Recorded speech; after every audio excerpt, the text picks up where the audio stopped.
All right. Yeah, we're good to go. We are Ready? live right at this minute, even though we've got an intro counting down. So, yeah, so we're just a minute late, but we're definitely, yeah, here we go. We're going to go see our faces in 15 seconds. 11, 10. So happy to be with you, Frank. Oh, likewise. So, yeah, I got a lot of cool stuff. Hey, so hello, everybody. Listen, we got a lot to cover today. And Isha's like, she said, it's my time. I can do what I want, right? Yes, absolutely. It's your moment to shine. It always is, Frank. You have so many jewels to share. So for me, it's my pleasure to be here with you now.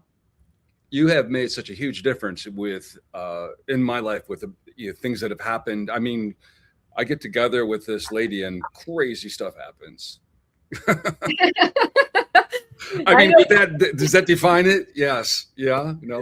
Yeah, yeah, I know so many things have happened and shifted in a good way ever since we met.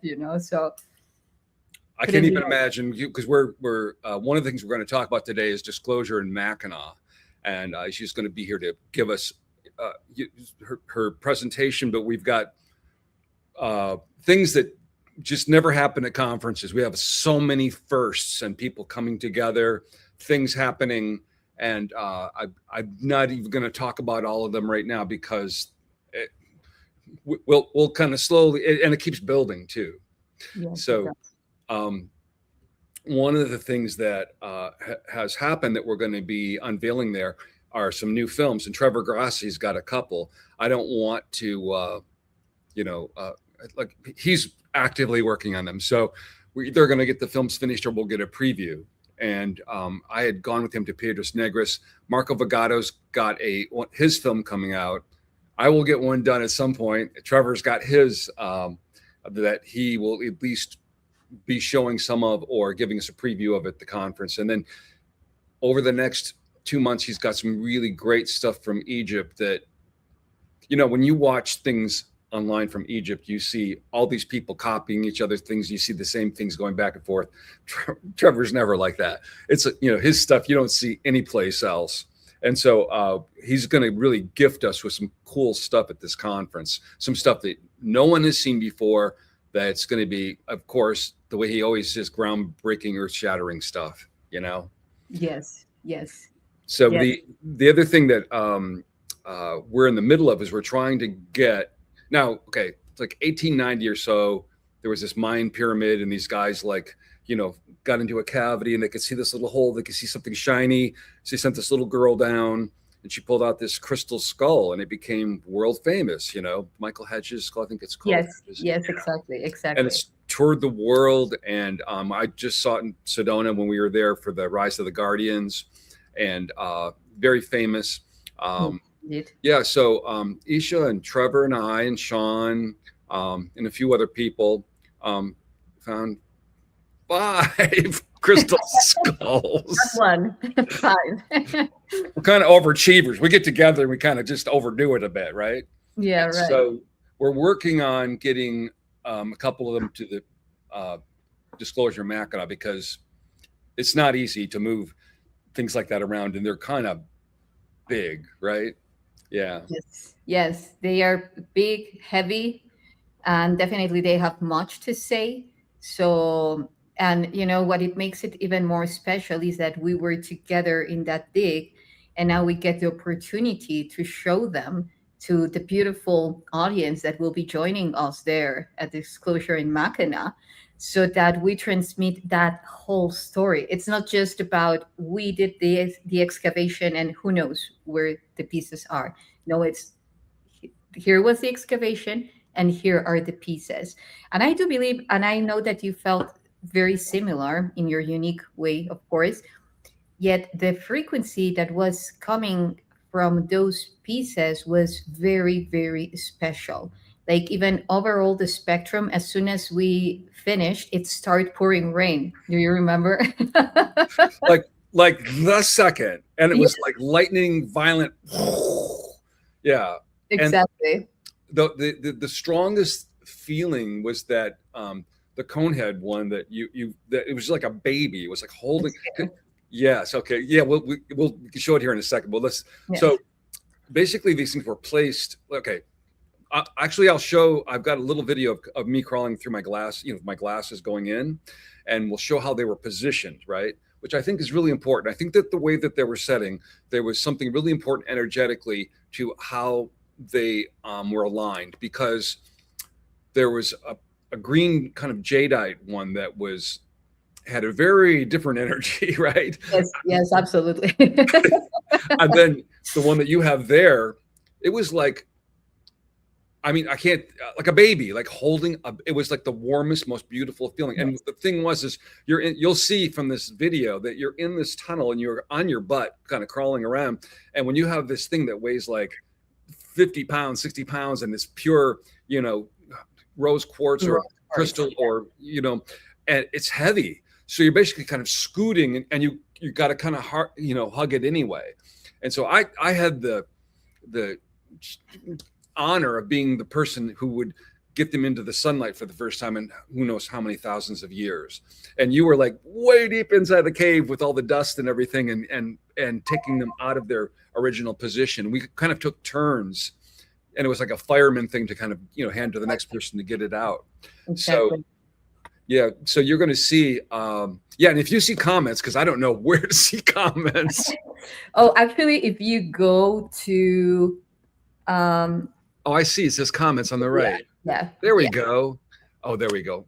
Hi, everybody. So yeah, yeah. so Yes. the I'm going to play the clip right now just to give everybody context of Yes. what it is, but Yes. we'll explain that um, there is so much disinformation about these, and when you look online, when my friends post things, it's just relentless. Now let me just say, because you don't see it from this video, but over top of this was a ruin of a building that could be 150, could be 200 years old, and Exactly. the foundation was like over it with a wall. It would have been impossible to have dug down and put these down here unless you did it 300 years ago, right? And And I was there. I'm sorry. Go for it. Go for it. well, and it would have been really dangerous for us to do this because of the fact that we're in a tunnel with this earth over us. But there was an artificial archway you could see that had been built with this kind of very primitive, or some kind of like mortar that was kind of white and powdery with stones that made like an arch going in. That I don't know that it was apparent until you guys broke through. You should like there was a bunch of rocks. Like you get these rock walls, right? And she pulls the rock out, and then this cavity is open behind it, which must have been quite a moment. It was being in a movie, like it brought me to all the times that I was in Egypt, like crawling and finding all these secret entrances, yet they were already, uncovered by whoever it was, but it was already discovered. But this, it was like it was entering somewhere for the first time. And even more, just to give the audience a little bit of intro, I was from the very beginning of the excavation of that land, and as you said, there were the foundations of what could have been 100 years old, even more, house made of volcanic rocks, which was a very consistent form of construction at that time. They would use a lot the volcanic rocks, and then those had to be removed. And not only that, a tree that was replanted and somewhere in the perimeter, close by, but that tree was, well, actually the main root is there, you can still see it, but like part of the branches, because that some trees can actually from a branch can grow themselves again, grow roots and so forth. So all this process was very well taken care of. And you were talking about a tree that its roots have over 100 or 200 years, like a cactus. Well, not like, actually a cactus. So all of that was carefully removed in order to start from the very same soil going all the way layer after layer, and the hole, how deep it is. We're talking about, It was let's over my head, so I'm 6 foot tall. Yeah. exactly. So it's very, very deep, you know. And yeah, so that cave, as you were perfectly explaining, it was removing rock by rock. And well, Trevor and I were there inside of the cave, and we were cleaning, because one of the things that gave us and the elder and his son the idea that there was something still there was that the sand, well, the earth was very humid, and once the air would would hit it, then it would start falling off by itself, and so then not only on the outside, there would be a place where that sand was going in and would keep on creating that scenario of, no matter how they tried to block it, to save the place, the sand would keep on falling down, into that cavity that is the cavity that we found. So yeah, I remember that when I removed the first rocks and then put the lantern to see how deep it was, I my heart accelerated so much that it was, what are we going to find here? I don't know how deep this goes, you know? And of course, me and Trevor being the tiny ones, or well, let's say the slimmest ones, it was like, okay, so whether you or Trevor go, so it was like, okay, so this is once in a lifetime experience. Not that I have experienced other excavations, but yet this one, and with the group, once in a lifetime experience for sure. So yeah, Trevor was telling me that like on Giza Plateau, he's found similar like cavities, and he puts sand, and it just keeps going, going, going, going, and gives you an idea that there's something that's way underneath the ground. That Exactly. yeah. So the way that these were positioned, I think that because if you're sensitive to energies at all, it's hard not to be. I mean, I think everybody there could feel this. I mean, everybody that touched that cone head was like, oh, like this, right? It's probably still like that, right? Do you still feel that when you? Yeah. Yes. It's Yes. almost like this mother guardian kind of, and it doesn't look. I mean, it looks a little ferocious. I mean, really, but it just from the time you touch it and look at it, it just doesn't. It feels like it. Okay, so this is kind of my idea was they were creating like a little universe of yin yang energy in there. There was the beautiful positive, and there was also the balancing, and then we had the twins, which were the skulls that we hope will be here, that were there as well. And I think those were kind of like I see this, like the mother, the warrior guardians, and then like the forceful, who knows what that green one, that green one.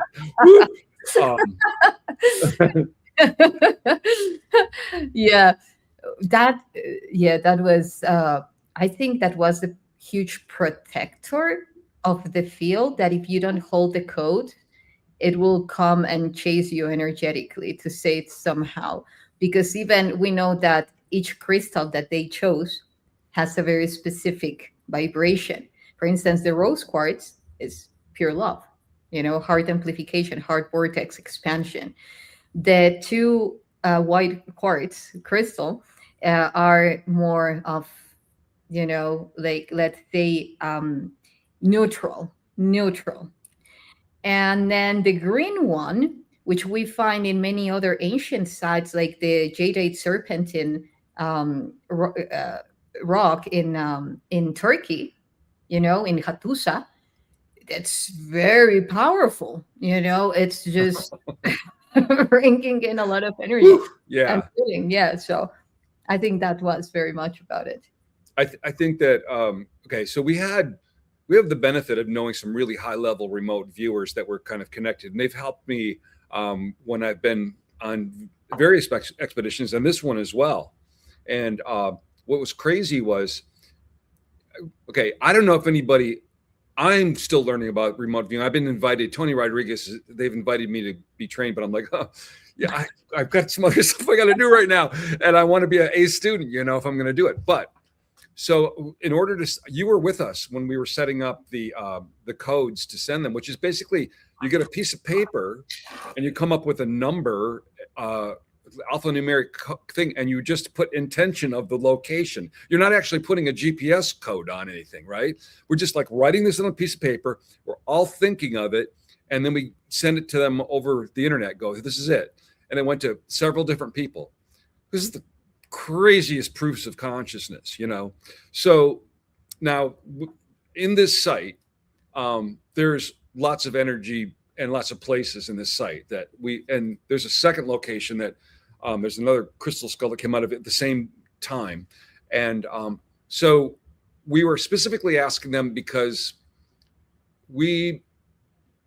the people there, we feel like this is a tribute to a being or beings that were in repose there, and maybe not real human, because nothing we've found has looked very human, or it's been masqueraded as human and revealed to not be human, right?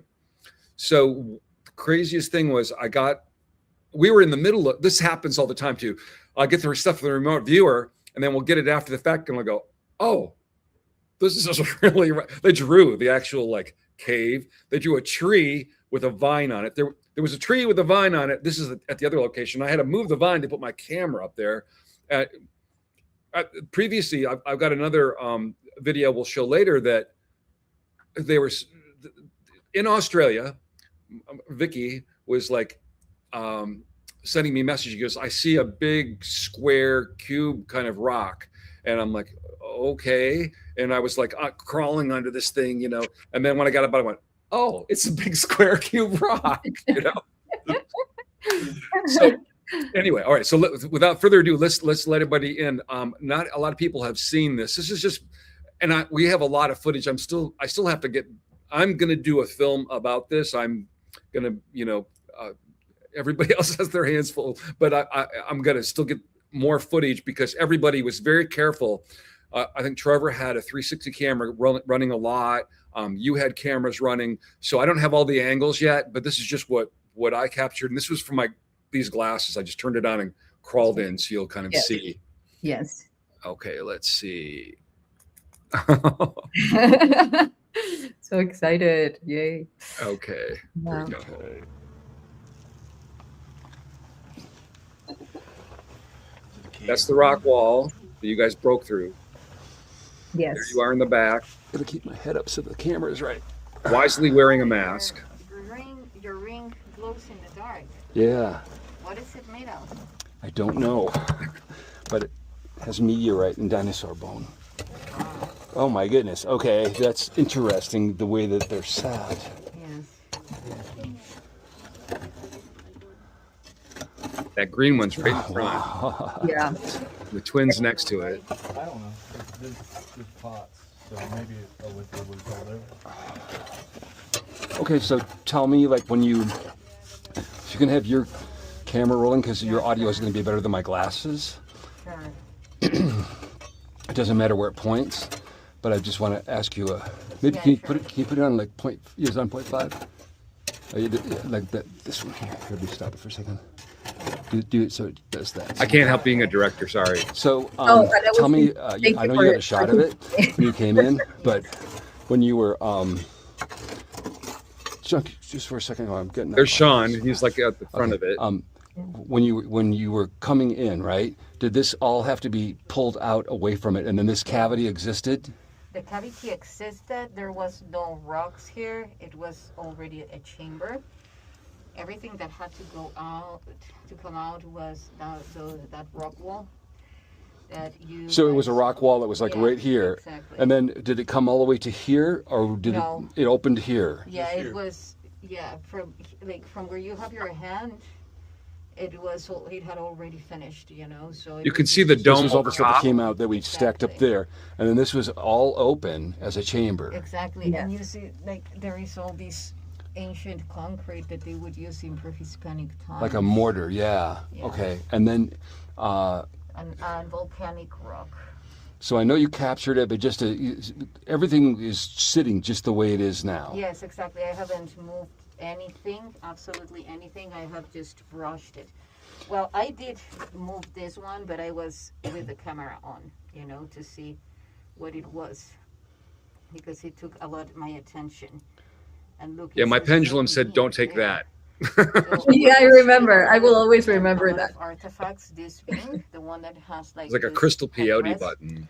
this gold Yeah, lettered like a peyote headrest. or lotus, and it has He was the someone very the important in the figure. area. It's very So I important see figure. That another one of these Yes, is tablets, and this is a round one. exactly, and And it's the same being, that exactly the big. same being that's as crazy. in It's a the other crystal tablet with the two calcite tablet snakes. with images on both But this is sides. not upside down, which is different to the other one. Yes, the orientation. Anyway, so my glasses only go for 3 minutes and then they stop. But yeah, so now you can see just from where it stopped there that so there's the two twins sitting next to the big green one, and and then the back is the cone head one that Exactly. you just got. So let's see if let's get us back on the stage. Let's see, we'll go remove from stage. There we go. Okay. So that was exciting, wasn't it? Yeah, it's super exciting. Super And exciting. Yeah, more codes coming through. so I'm going to give, since we just saw those, we'll look. The twins were sitting there. And it's hard to appreciate what they look like and how heavy they are and how amazing. Okay, so it's a couple things that when you see these, when I stood back and looked at them without looking at the symbols on them, they were amazingly symmetrical. Now I've got a elongated skull here that's a model, and Drago Reed, he's a very along with being a tattoo artist, he's just an incredible artist. He's done sculptures and things for films and stuff. And when he saw the picture, he said, "Yeah, that's not cast. That was made." And he can tell by the symmetry of it, right? When you looked at these skulls, the symmetry was perfect. Yes. I think that they were probably. This is just in my humble opinion, because from seeing a lot of things, right?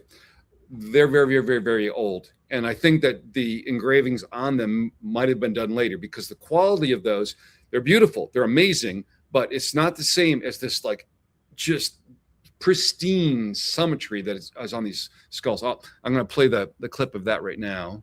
That's such a huge point, Frank, because it's the same case of the Bugasphere. The Bugasphere was done before, and then the engravings were done later, because they are not that, let's say, polished or exquisite as the very same Bugasphere. Not that they are not beautiful, they are super beautiful. Well, people seem to think that's a way of debunking. They go, "Oh, it looks like a high school art project. It was scrawled on this Bugasphere," and I'm like, "Okay, so what?" I mean, I've seen that symbol now on dozens, if not at least 100 different artifacts. And, Yes. and one that I've been able to acquire was in somebody's drawer for 40 years. So it was kind of a narrative saying, "Oh, they're all just showing up now and they're being manufactured or whatever." This is from 40 years ago. Exactly. So what happened was this man's father-in-law passed away, and they went through his stuff, and it was a cabinet that had sat there. No one had opened it. And I said, "Okay, I would really like, not that I have official chain of custody or anything, but just because, when you and I are talking about things, or I'm talking about things, it gives me a level of confidence about what I'm saying. I don't care if anybody else knows it or not. I know the people involved. They have no reason to lie. They would tell me if it was not the story." Right? Exactly. When someone is lying, or if you have your doubts, you will say, "Okay, we'll see." Yet when there is truth, the frequency reaches out immediately, and I do feel, I also know people that they have had artifacts with that symbol way before the Bugasphere appeared, so, and Like maybe you. like maybe yeah, exactly, myself, I translated that code 7 years ago, or more, like around 8 or 9 years ago. So even I remember Stephen Greer telling me, "Oh, you remote viewed that symbol, from those times." So Here we can see, some of the carving on it, and it's beautiful. But like I said, like the shapes of these, and I just kind of grabbed this quick, and you can actually see this obsidian orb that is behind it, the black one, which was beautiful. There was there's two places we were digging, and so the smaller crystal skull came from the other area. This has all happened the same day, which was crazy. And then the obsidian ball was like in the other, like was Trevor was dusting it off and got the top of it. He was like, "What the heck?" You know, it's like when you're in this place that no one's been in for thousands of years, and you're moving the dirt off it, and you start seeing that shiny, beautiful ball, right? And then this tablet on the right, which we hope will be in Mackinaw, has carvings on both sides, and all of these, if you put a light under them, you know, it shines through. They're translucent, and it's really striking. I do have some video elsewhere of that, but now it's kind of deceiving because you see our hands by it, that tablet, but it is big and it's thick and it's heavy and it's fragile too. I don't even know how they could have even carved it without breaking that, you know, fracturing it. So, and it was in a very strategic point as well, because Trevor and I know that when you went into the cave, we were reading that it was placed connecting to a deeper layer. And even if you see the engraving that it has, it's like a Stargate. And this figure that we see in the disc next to the tablet is in both of them. In the cave, the first one, it was found upside down. And in the cave that you just see the video from, it was placed normally, you know, like facing to the north. Well, his head or her head actually, because it's a feminine being facing to the north. So would you say, Frank, that a lot of the things that were placed in this cave were connecting to a feminine being due to the rose quartz crystal and the energy coming from the cone head, and then this disc with this feminine form and the peyote? What do you think? Okay, so this is a really good question because I'm thinking about this a lot, and the objects that are found in there seem to be like, okay, this is the third dig that I've been in this location on. Okay, and so on the very first one, the objects were so unusual and random. Like there was 3 canopic jars, like from Egypt. That's what they put the organs in, you know, and they were crystal. There was a crystal falcon shape, and it was beautiful, all engraved. And then there were ceramic looking. There's a ceramic boat, and it had this like skeleton looking alien, and then and a baby. Let's see, the alien was holding a baby, and there was a skeleton like person like, or you know, rowing it, right? So for me, I get excited when I see ceramics because you can do ceramic magnetic dating, right? And then if anything is embedded, I get excited because you can usually get, there's some kind of resin that holds it, that you can get carbon dating. And then if you do it in a light-proof room, you can do thermoluminescence. And when you corroborate these on their own, each of them has their own issues. But if you're corroborating, you know, 2 or 3 methods, it's very exciting. And the dates that have been emerging from here are, you know, we're supposedly we go back 6,000 years for civilization. These are going Way more than double that. Yeah.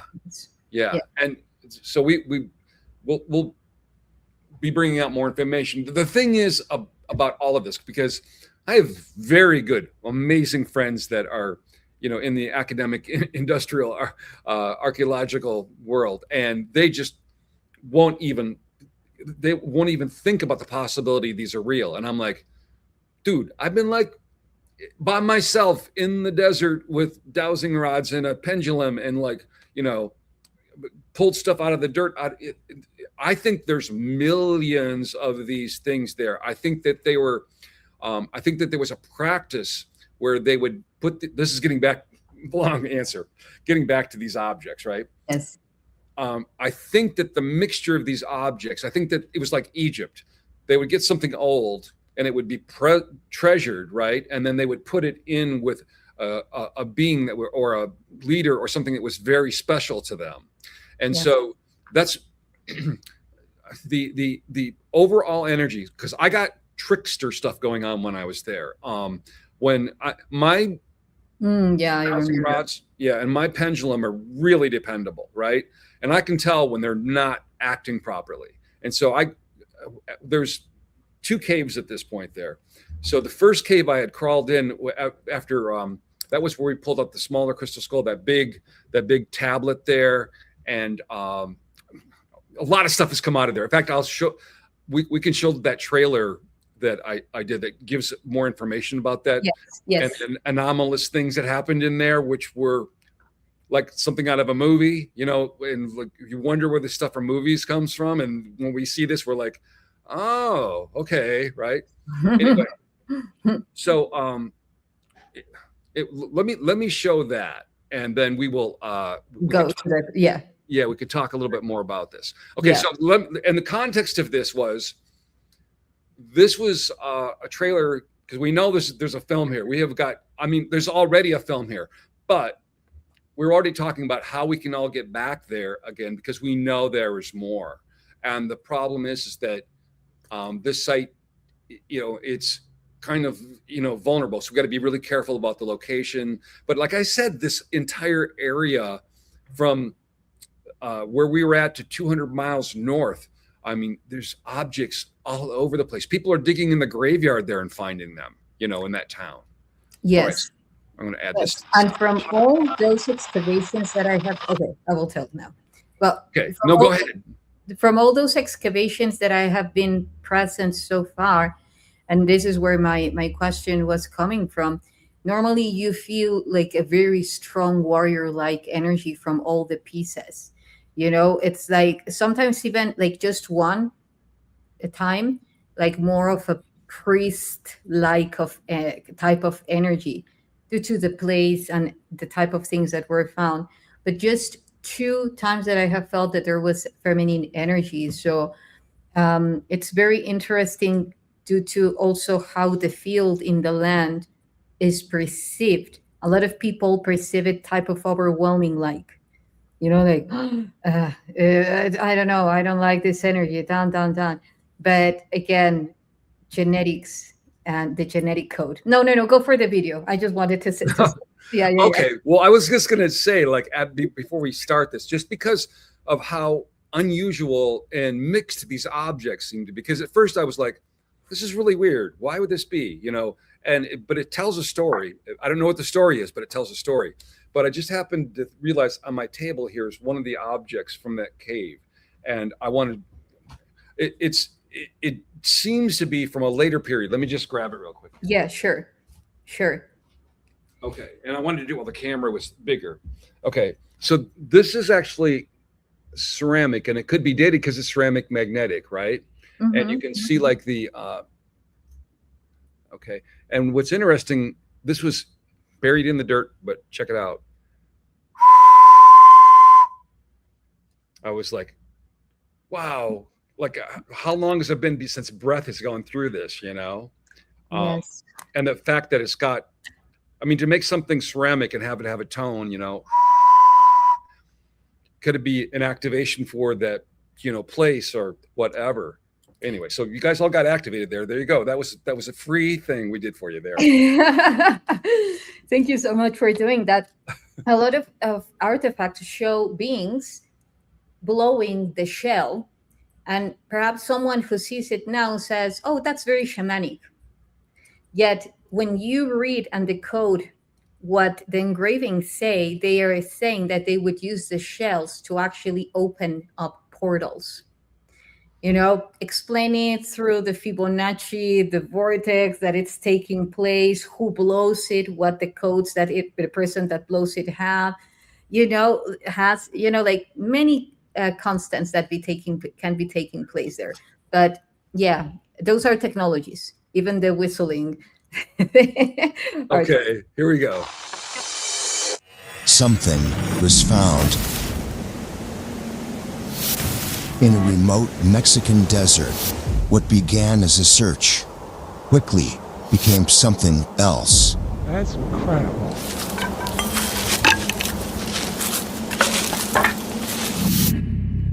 Buried beneath the surface, objects.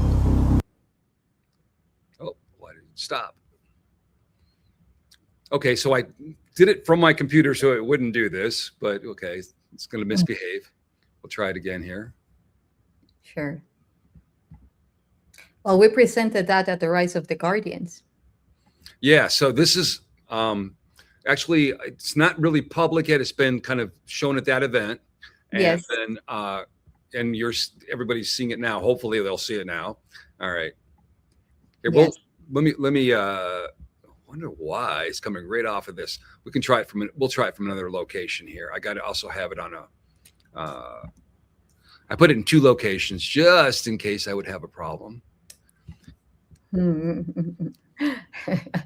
That's being a good master of illusion. You always have a second option already ahead. Yeah, yeah. Yeah, we showed it at the Rise of the Guardians conference, and we will have it more after this shown. Something was found in a remote Mexican desert. What began as a search quickly became something else. That's incredible.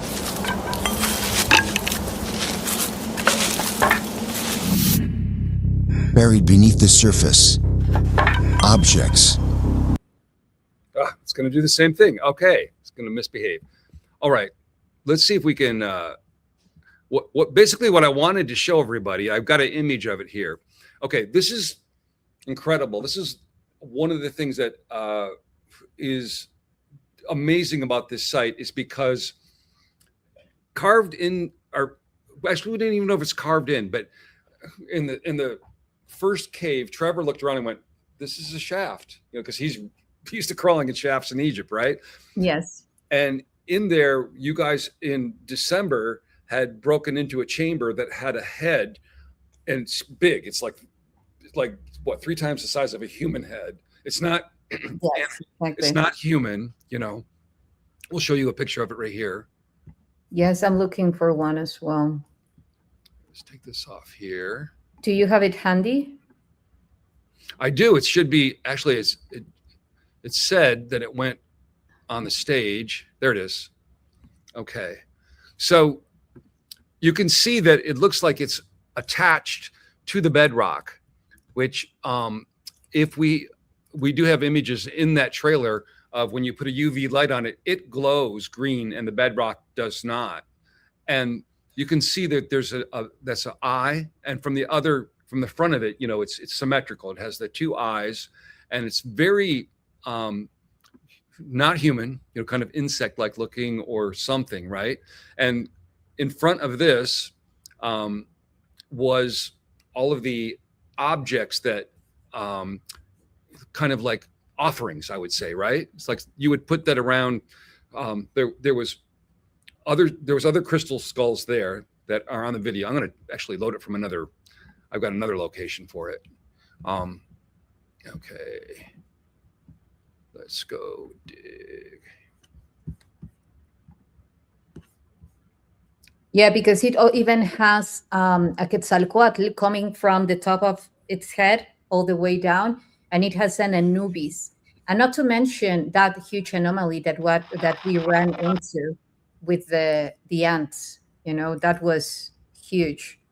You don't see that type of behavior in a normal scenario, which we can go through that later. It is just not going to play for us. Okay, so well, we will. Okay, so we can talk about this, but the strange thing was that you guys got it on film, that these red ants that would make your life really unpleasant, right?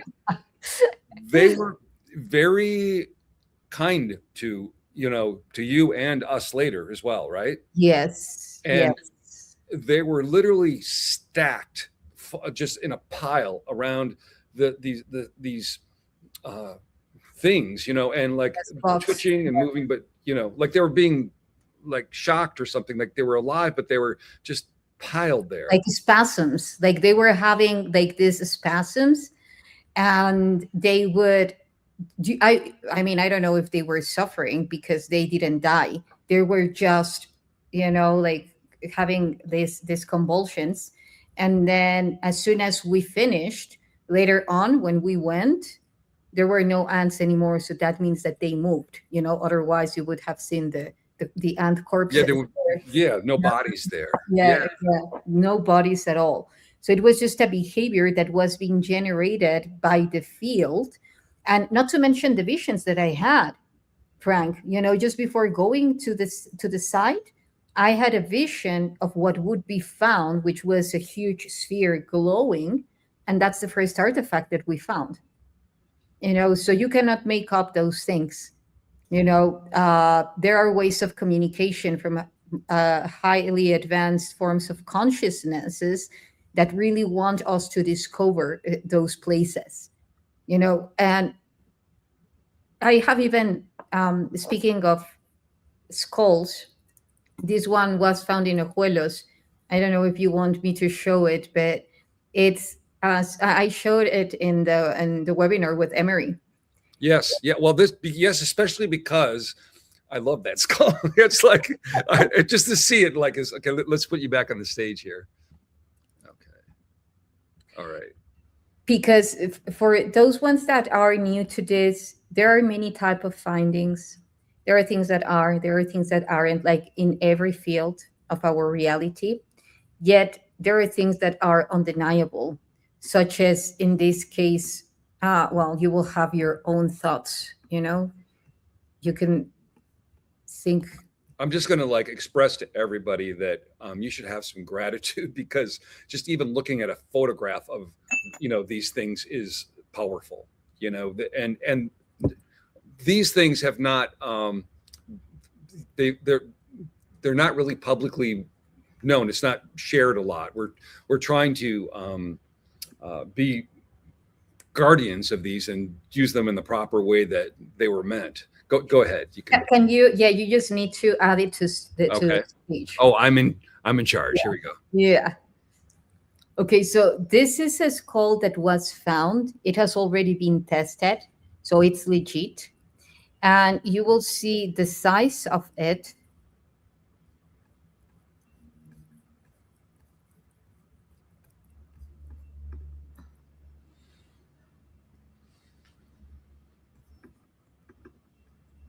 I just want to.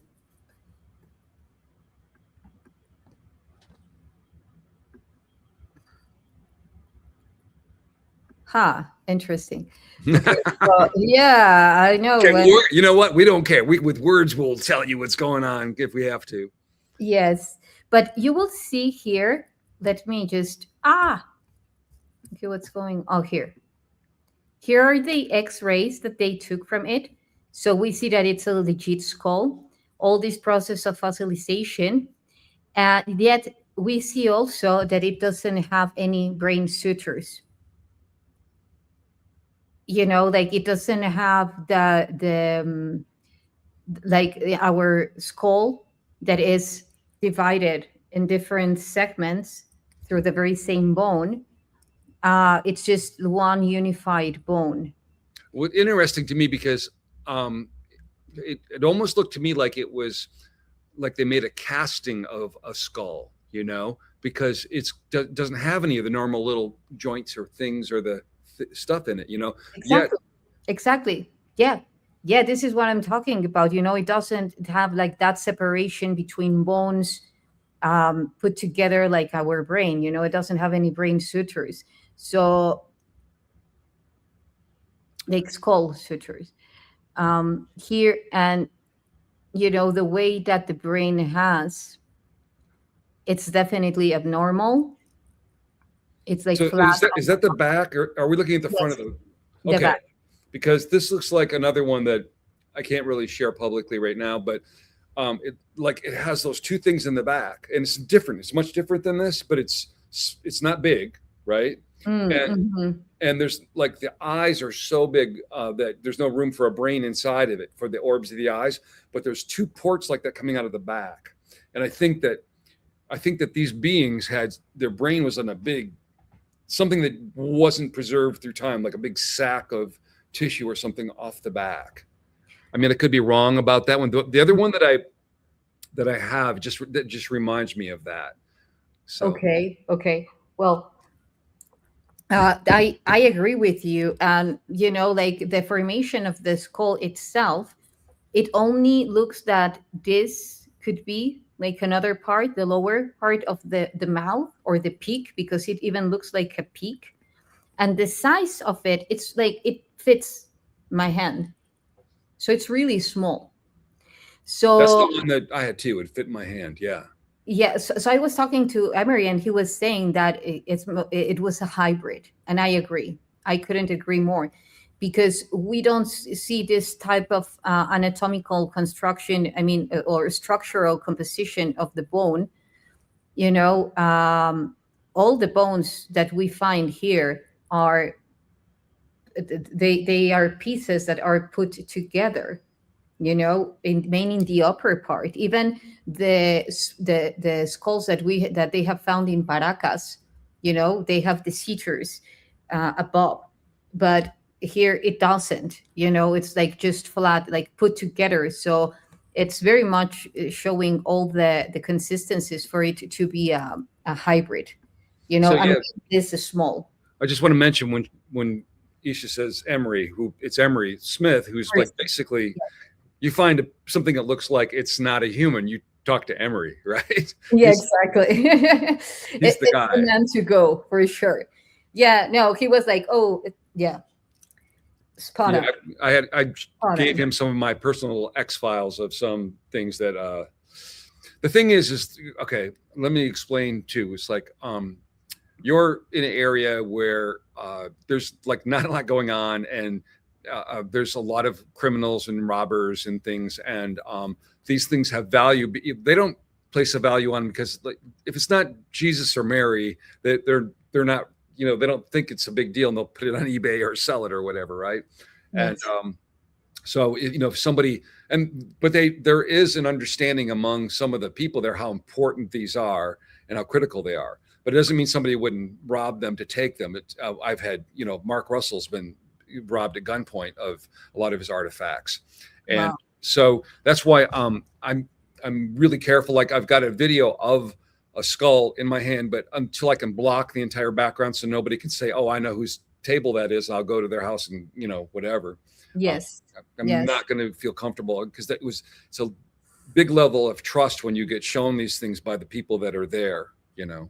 yes, yes. And the elder is doing an amazing job. Like, you saw him, you have been with him a couple of times, and he's so ready to go fully into this disclosure, because I feel this is a mission for all of us. It's not easy, yet we are here. We are grateful. We enjoy it, because the level of love that encodes an expansion of your consciousness that you reach just by interacting with these artifacts, is it worth it.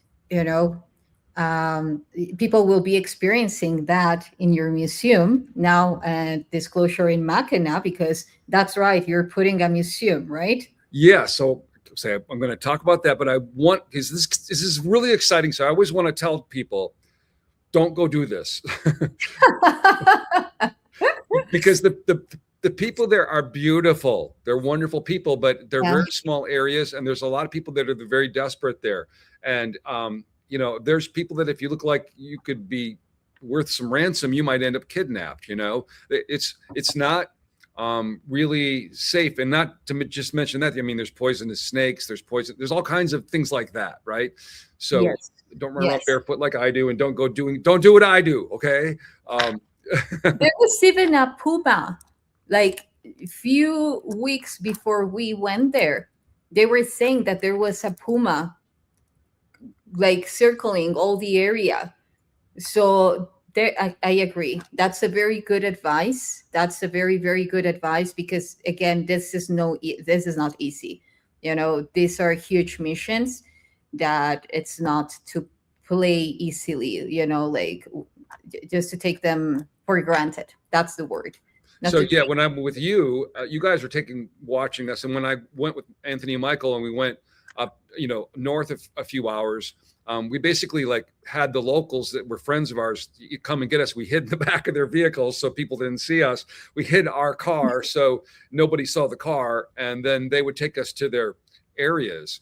And even then, you're in the middle of nowhere. Somebody shows up, you're at their mercy. And it's not like the law enforcement there isn't necessarily that much better than the criminals, right? Because we ended up having to pay some cops before we could get to the airport because that everybody knows about that. But Yes. Yes. so but yeah, so this conference is crazy. Like it's less than 60 days away. And I keep waiting for somebody to go, no, it's impossible. We can't do this. It's ridiculous. You can't do it. And everybody keeps saying yes. And it's like I got to go to a lot of conferences, and I can't believe what we got going on. This is crazy what's coming, and what's going on. I mean, we're bringing these artifacts no one has seen from Mexico, from this amazing find, right? And then I've got that film done. I'm hoping to have my Coral Castle film done to debut. Trevor's got some stuff that I'm not even going to prompt you on, but I mean, his stuff is crazy, right? And then we've got our speakers, we've got experts that have been working with these artifacts for years along, with the several of us were on this dig to be able to talk about it. And I've got, if it'll play, I've got a discovery of another one that I had done separately after I came in December. I'd flown a couple hours north. And that's why I'm saying finding stuff here, getting on a plane, flying 2 hours north, and then finding more in the middle of the desert. I think that there are millions of these. And Trevor Hawk was saying that he thinks that, and I've seen this online too, because immediately you post, like my friends will post these, and it's just one negative comment after another. Oh, look, it's the cement's still dry and that it's still too shiny, blah, blah, blah, blah, blah. What's not understood is these look like stone, but most of them, the ones we're finding were crystal and alabaster and quartz and things like that. But a lot of these are polymer, and it's a polymer that would be, if you wanted to call somebody up and go, can you make me this today?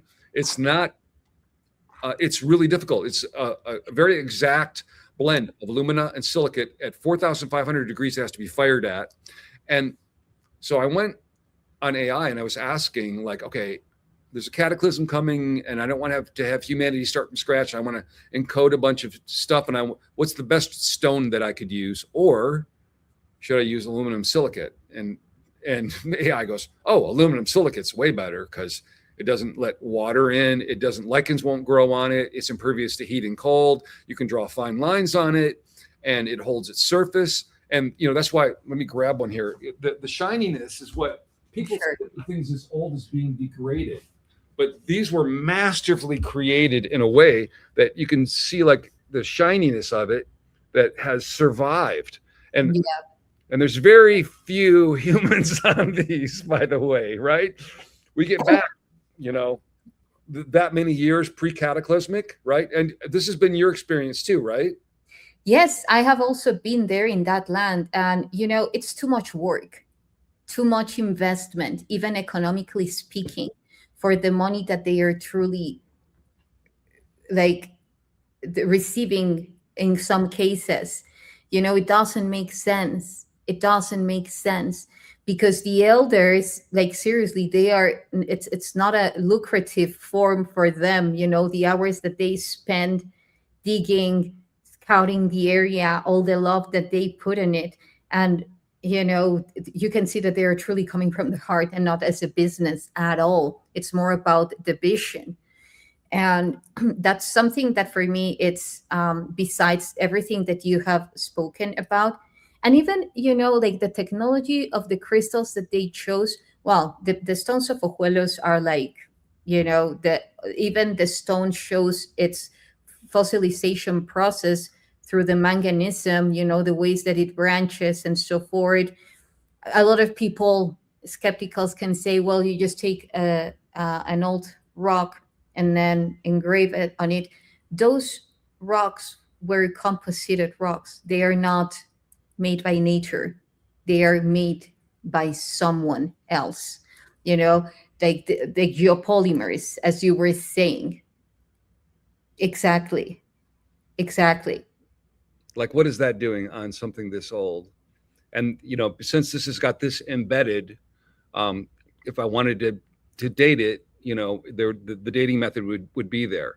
But this is the other thing that I've noticed. I've got a few of these with this kind of like thumbprint looking thing on it. If you can kind of see, it looks like a thumbprint.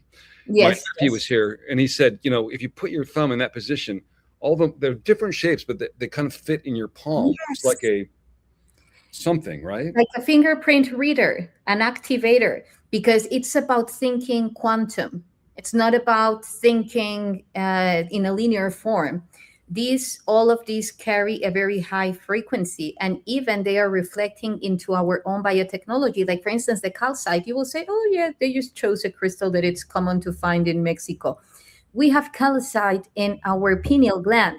So we are generating back and forward signaling with the calcite. So it can be easier even for us to decode those artifacts that are made of that crystal.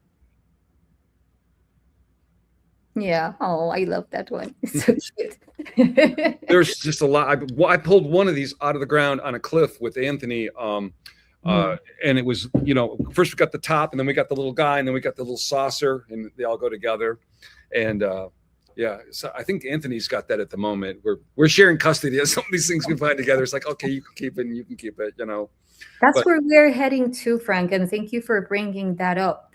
For me, that's where we're heading to, because these are such invaluable treasures, world treasures, cosmic treasures, that once we reach that level of consciousness, that it's not about me owning something, it's just about us sharing codes and exchanging codes, because this cannot be limited to this old institutional framework, like even creating things, there must be not just a museum having it, at least not from my point of view, having it not to just to see it and say, oh wow, that's powerful. Yes, but for me, we are even heading to activation centers, which are already taking place. But for instance, even the way that you put them, creating geometries, they are already doing their own thing.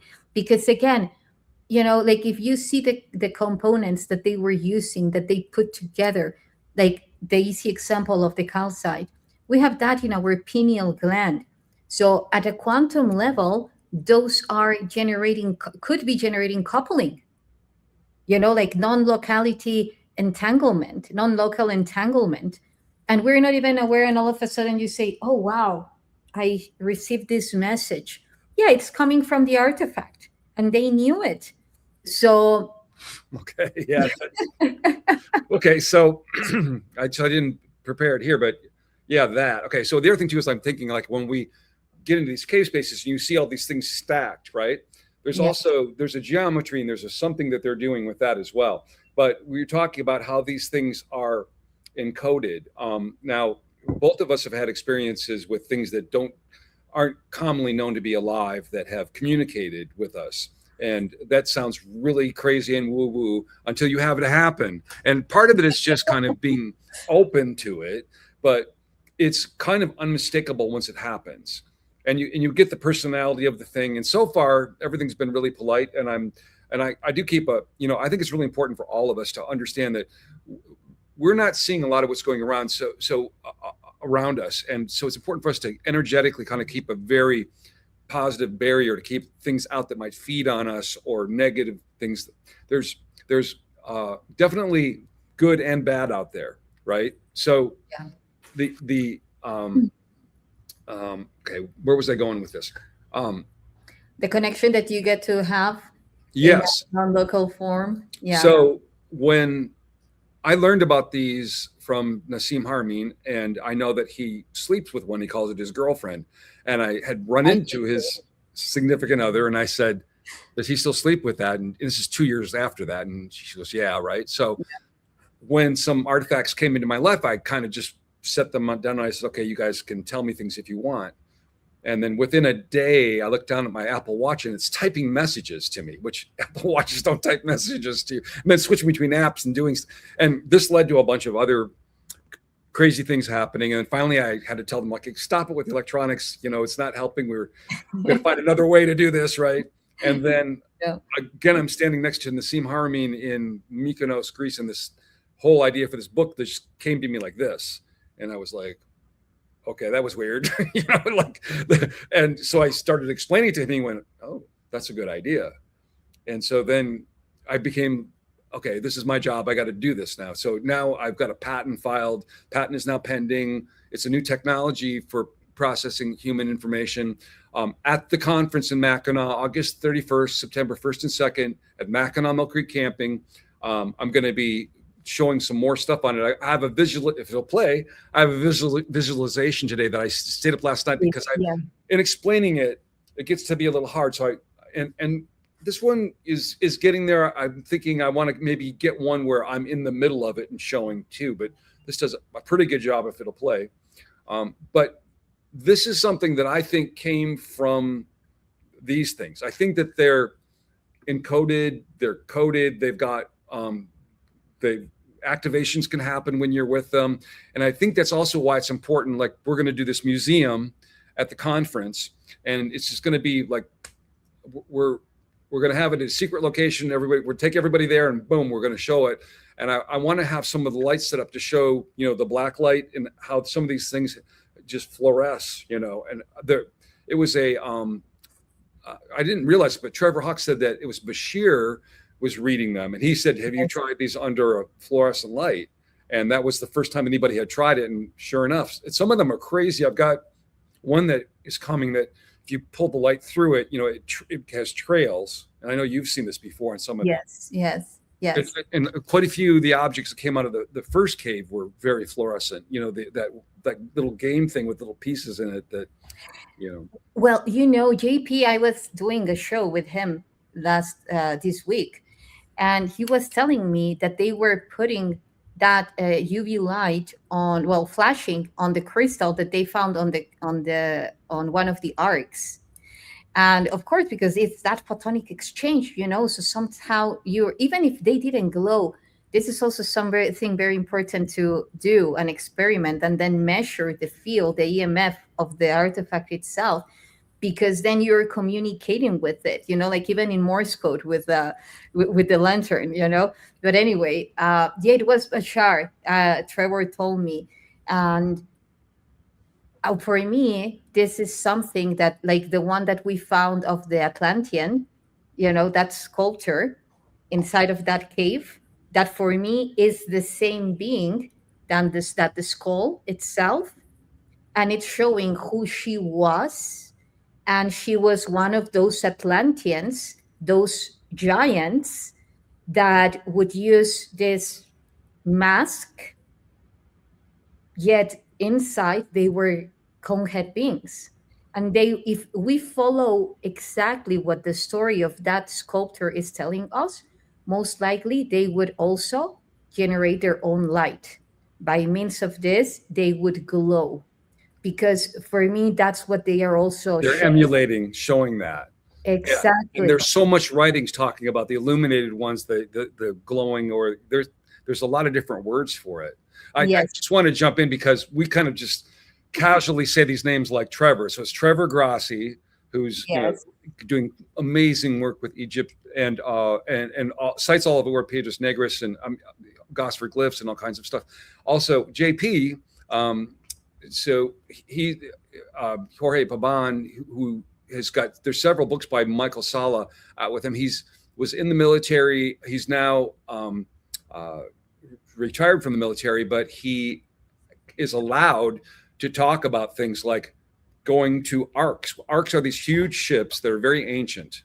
And my understanding is that at times of cataclysm, these things show up and they'll load some humans on it and get them out and then go into a time bubble, come back 15 minutes and 100,000 years have gone by and the earth has, been reseeded or whatever. He's gone into these and his DNA, his frequency, things light up and things happen when he goes in. And so he's been very valuable because we can go, JP, we're going to go in this thing and it looks like there's alien stuff and, and he'll say, okay, you need to wear a mask. You need to, there's things giving us warnings and I mean, who do you call? You're gonna like deal with aliens, right? We've got JP and Emery. I mean, that's pretty top of the list, right? And Exactly. by the way, both coming to disclosure at Mackinaw. I mean, Emery, we still Yeah. he was talking to me about planes. We'll see if we get him here. We might be virtual, but the thing is okay. This is even crazier. Okay, we got to talk about this. Okay, so JP. Okay, one thing, he gets called on these missions, and a lot of times he'll go unconscious or they'll knock him out, and then he'll end up someplace, and he just has to have a feeling in his gut to kind of figure out, okay, am I still on the earth? Am I under the earth? Am I under the ocean? What am I? And it's just a feeling in his gut, right? And so he's in his house, and he has a feeling he's got to go outside. He has woods behind his house. He goes back there. There's a ship that has landed there, not normal ship, right? A ship that landed there, and a Nordic being, and this Nordic being gave him a pine cone. And so far, this pine cone, they really haven't figured out the exact lineage of this pine cone. And I didn't realize we were talking about this because we're setting something up for disclosure in Mackinaw. Okay, so originally I heard him talking about this pine cone in this story, but he speaks like 3 languages, and that's 2 more than I speak, and I barely speak this one. And he called it an acorn. And you wrote an amazing book. Well, you have written amazing books, so don't even say that. Well, thank you. Well, anyway, so YssaH had put us in touch because we were working on this documentary about this site, and I went, JP, did you mean a pine cone? And he went, oh yeah, a pine cone. And I'm like, dude, I said, I've seen all over the world, and you can look it up on the internet. There's these beings, and they got a pine cone and they got a handbag, and I said, I have like 3 ancient handbags, and you got a pine cone a being gave you. I said, we have to get you together, and I was just thinking like meet up with JP, go out someplace and do this, right? And see what happens. So then he went on one of the live shows, and he was talking about, yeah, there's this dude, and he's got a campground, and we're going to do this camp out, and we're going to do, I was like, okay, I guess we could do that, right? And so then all of a sudden we have a conference, right?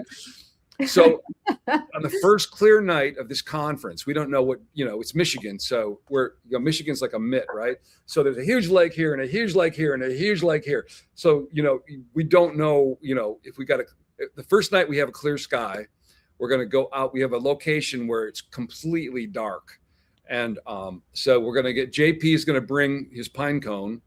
And then I've got, actually, I'll show you. I got one right here. Yes, guys, this is going to be super exciting. It's not just a conference. We will be sharing many adventures together. Many, many. Wow. So this is one of 3, and that there's so the thing is JP has actually brought ships down for like 1,000 people. I've done it for 3. I mean, I don't really, but so the funny thing is when I was talking to him, he has the same kind of method that I've been doing too, where I kind of get everybody synchronized. We kind of breathe together, we hum like a note, and then we give an intention, and then you basically just kind of relax and just watch. And we're going to have hopefully 3 or 4 pairs of night vision goggles, because a lot of times you'll get these plasma beings that are not visible to your eye, and you can see them. It kind of decloaks them when you've got yes. this the night vision stuff. And some of the ships too, a lot of the ships have cloaking that you can't see unless you've got the night vision.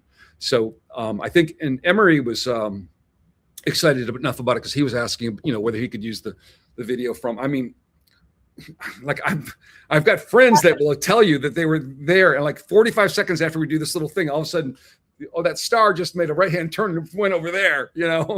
It's like giving away the idea, like once we are there creating such a powerful field, in resonance, very powerful things will be taking place. I can feel it.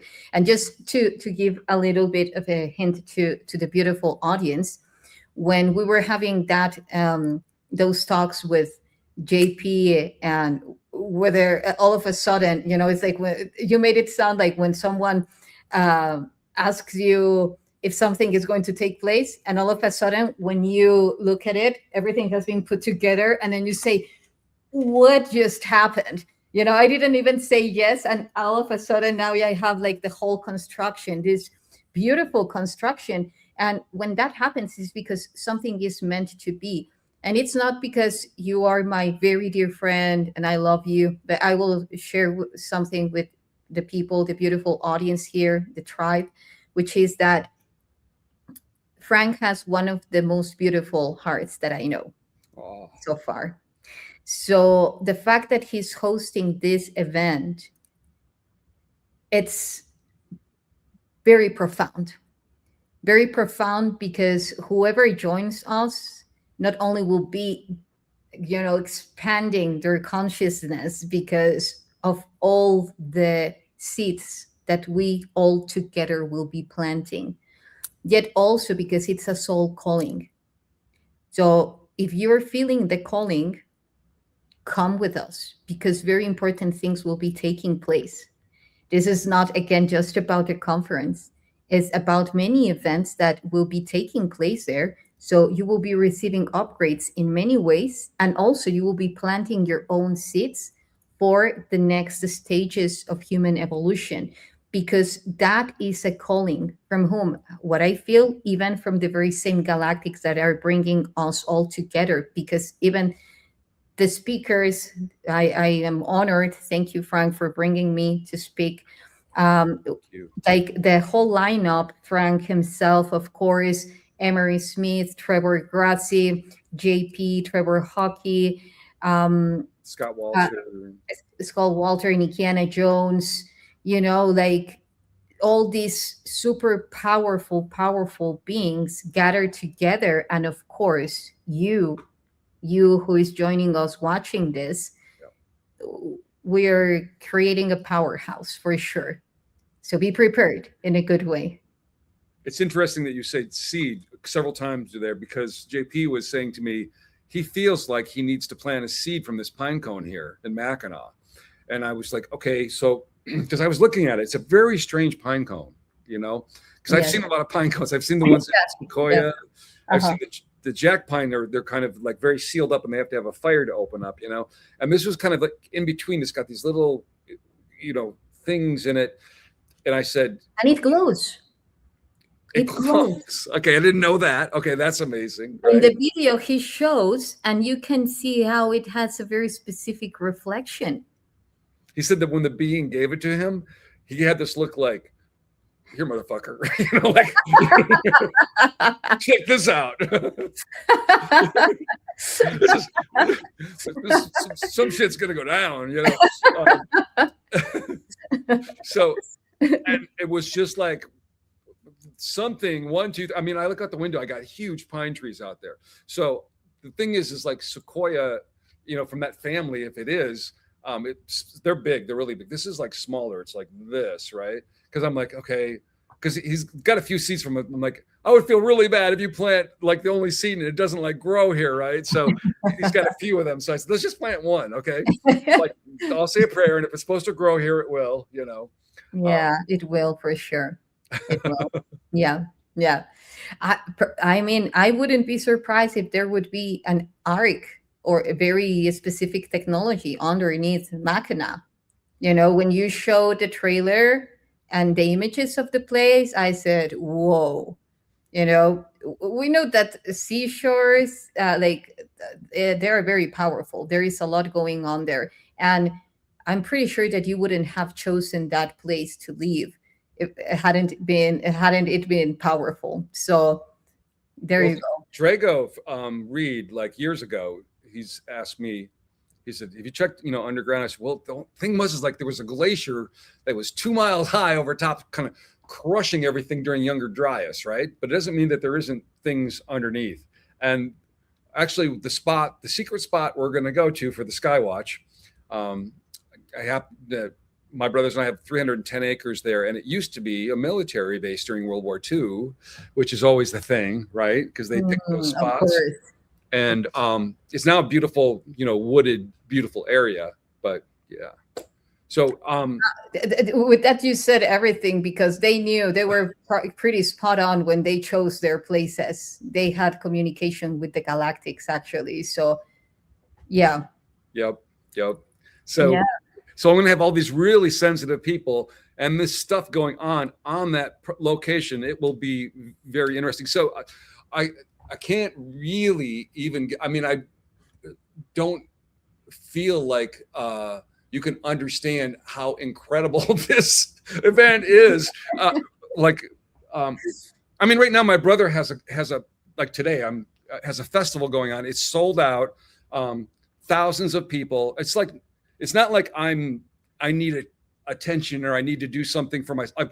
Like I got stuff going on, you know. I got a thing, you know. I have a bit of an empire here, right? So I don't need to get anybody's attention. I had celebrity in 1980. I was a pop singer. It's like not a thing for me. I wasn't really happy about having to kind of go out and start talking about things and representing things, but it's kind of got, the universe went, okay, no, got to do this now. Go on, you know, right? So, but I, you know, it's been very nice because I happen to, in this space, it's very easy for people to become very arrogant and egotistical because you end up with a lot of knowledge that other people don't have. And the biggest thing that I try to do is explain to people like, this isn't about me, right? This is about everybody's awakening, right? And so my spot over here is different than your spot over here. Your spot has to do something else. So I can't tell you what to do. I can tell you what I did or give you ideas on how to develop your vision and all that stuff. But anyway, so I have, I want to jump into my book because Please. I want to know about your book. I will be having my own copy signed by you, which is super exciting. And yeah, seriously, I can't wait to read it. You know, well, you will be blowing my mind and putting a lot of things together.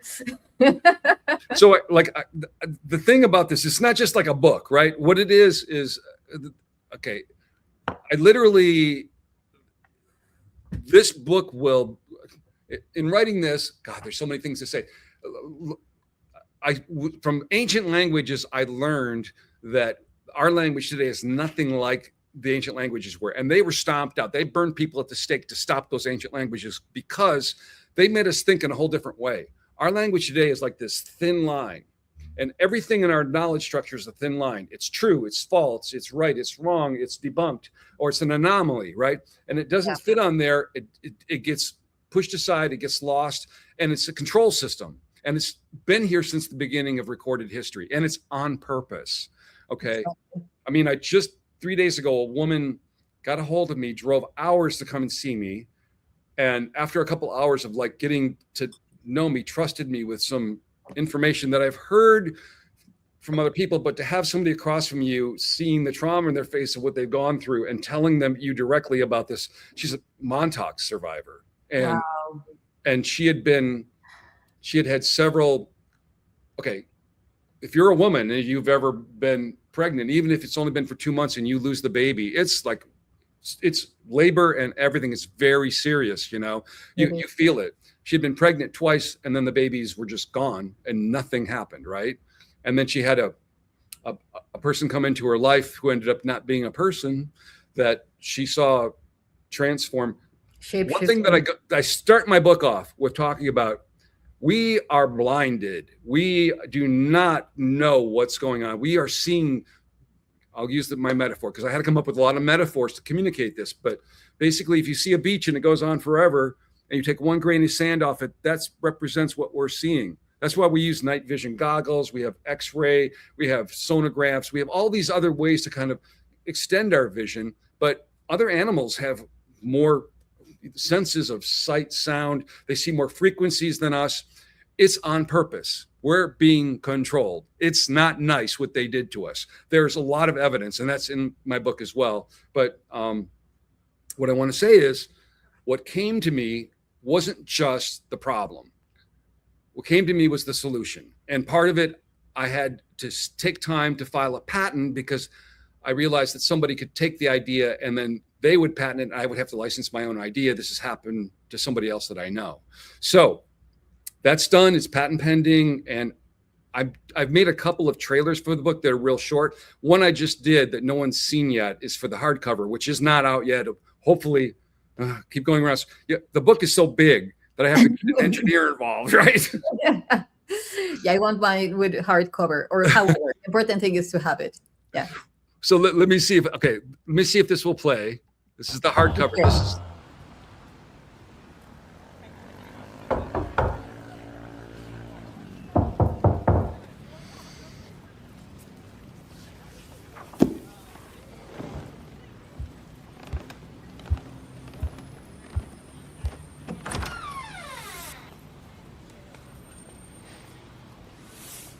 Come with us. Come with us. Come with us. Okay.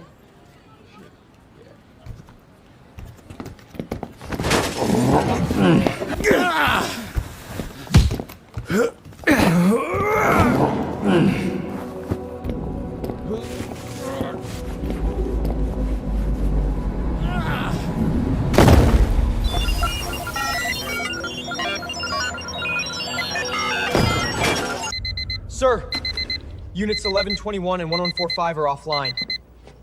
That guy again. Prepare the replacements.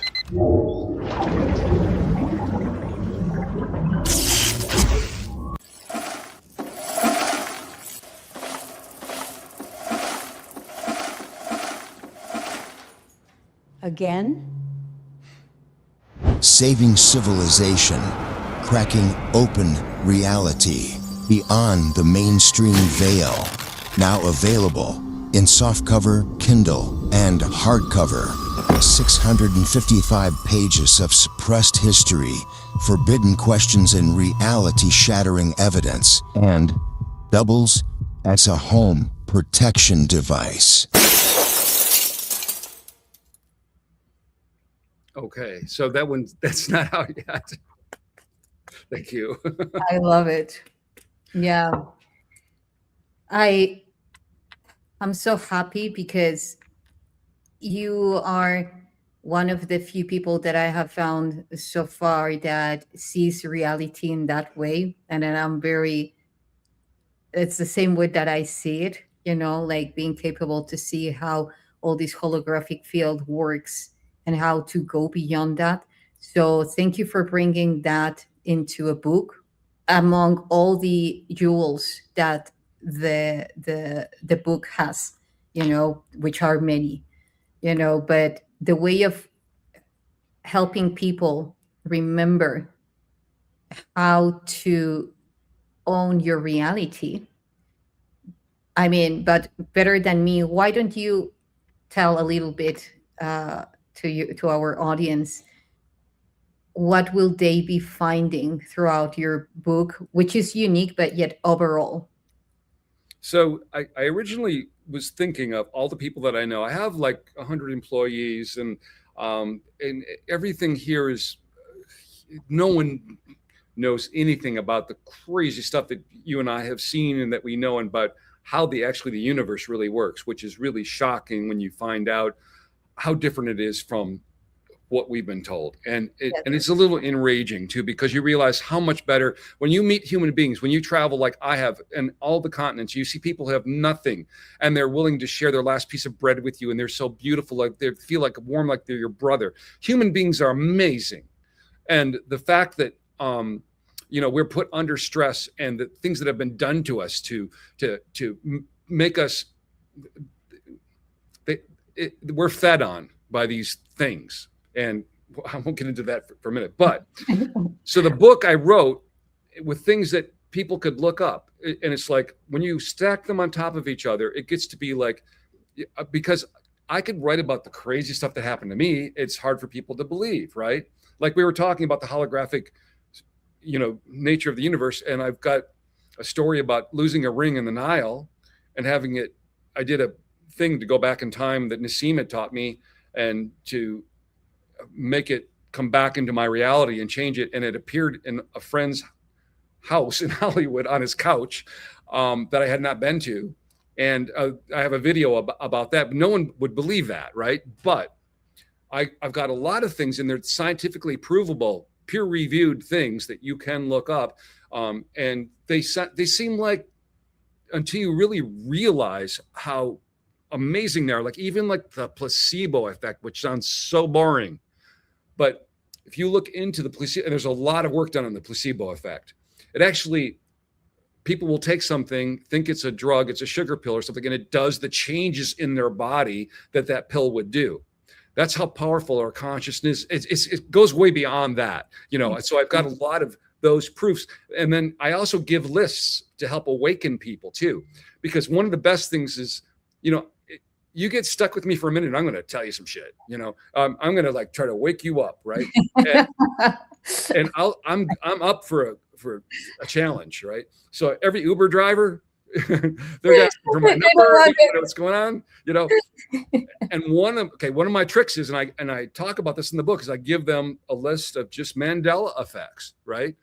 And with Mandela effects, you can give one and it goes by and goes by. And then when you hit a certain one, they go, wait a minute, you know, mirror on the walls. What I remember, I don't remember magic mirror. That's, you know, that's not right at all. Whatever it is, you'll hit one of those, boom, that's your crack. And you know, once that starts, it's like, it's a ripple and it keeps. Exactly. Yeah. And so, as I build my case in the book, I basically show how powerful consciousness is. Then I show why we're controlled, what that happens. There's a couple things, two things I want to talk about: faith and the secret. So if I forget what I'm talking about, help me remember. Yeah. Okay. I have it on here. Okay. Faith, that word faith, get rid of that word faith. It's bullshit. It's basically there to trick us. The meaning is basically it should be knowing, right? You know it. So it's not like, oh, please give me this. I would like to have this. That would be great if I could get this. I'm so great. I would really. No, you know you're going to have it. Exactly. You know it. And the thing is also is that you've got the book, The Secret, talks about, you know, cleaning up your thoughts and basically, you know, not defeating yourself with it. But what's really important is it's not just you. There's a field. Everybody else is creating a field too. And that's why there's the news, there's celebrity, there's these big sports things. It's basically to control your attention and consciousness for the good of somebody else, right? To regain our agency, we need to understand how powerful our consciousness is. We need to get together with people that also understand, and we need to because it will literally change the fabric of reality. You can change I changed a ring that was in the Nile. I changed the past. It ended up in Hollywood, right? This is how powerful it is. And I'm walking you through it in this book, but when we get to the end, let me see if this will play. I just did this last night for you guys. This is a world premiere for sure. Okay. So this is along with explaining this, and YssaH is like in the same position I am, where you get a download of something and we talk about codes. We talk about what it can be an extremely complex idea, but you just see it clearly. And when this concept came to me of what you're going to see here, I didn't realize I tried to speak it out loud, that it takes some talent to communicate it. Because the first person I talked to was Nassim Haramein, and he's a freaking genius. He knew immediately what I was saying, right? Then the second person I said to was William Brown, who works with him, who's so smart he doesn't barely talk human, you know. And he just saw the whole thing in 3D and started using it in the conversation. And I was like, oh man, now I know I got to do this, you know.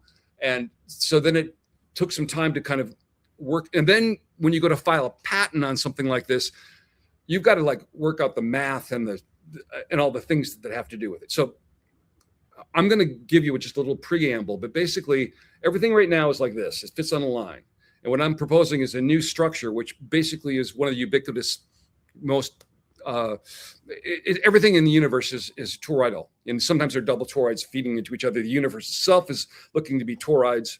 And so I'm like, why wouldn't knowledge? I don't know. I don't know how this happened. I do know how part of this happened. I got to know people like Trevor Grassi, Muhammad Ibrahim, Nassim Haramein.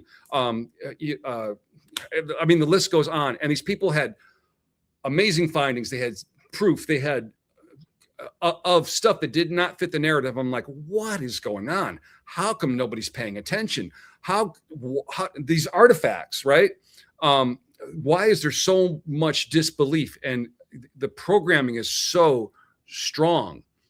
anyway, so I think that was feeding around in there, and this just kind of popped out. And so basically what we try to do with science is we try to pretend that we're not biased. We have unbiased.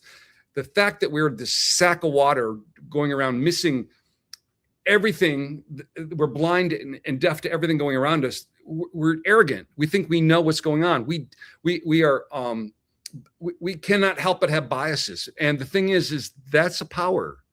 A bias doesn't have to be a negative thing. To pretend that we are unbiased is the worst thing we can do. We can use the biases as a way to process information. So built into this structure of knowledge are biases. And because you take artificial intelligence is just innately full of all the control structures because that's where it came from. That's what it's programmed by.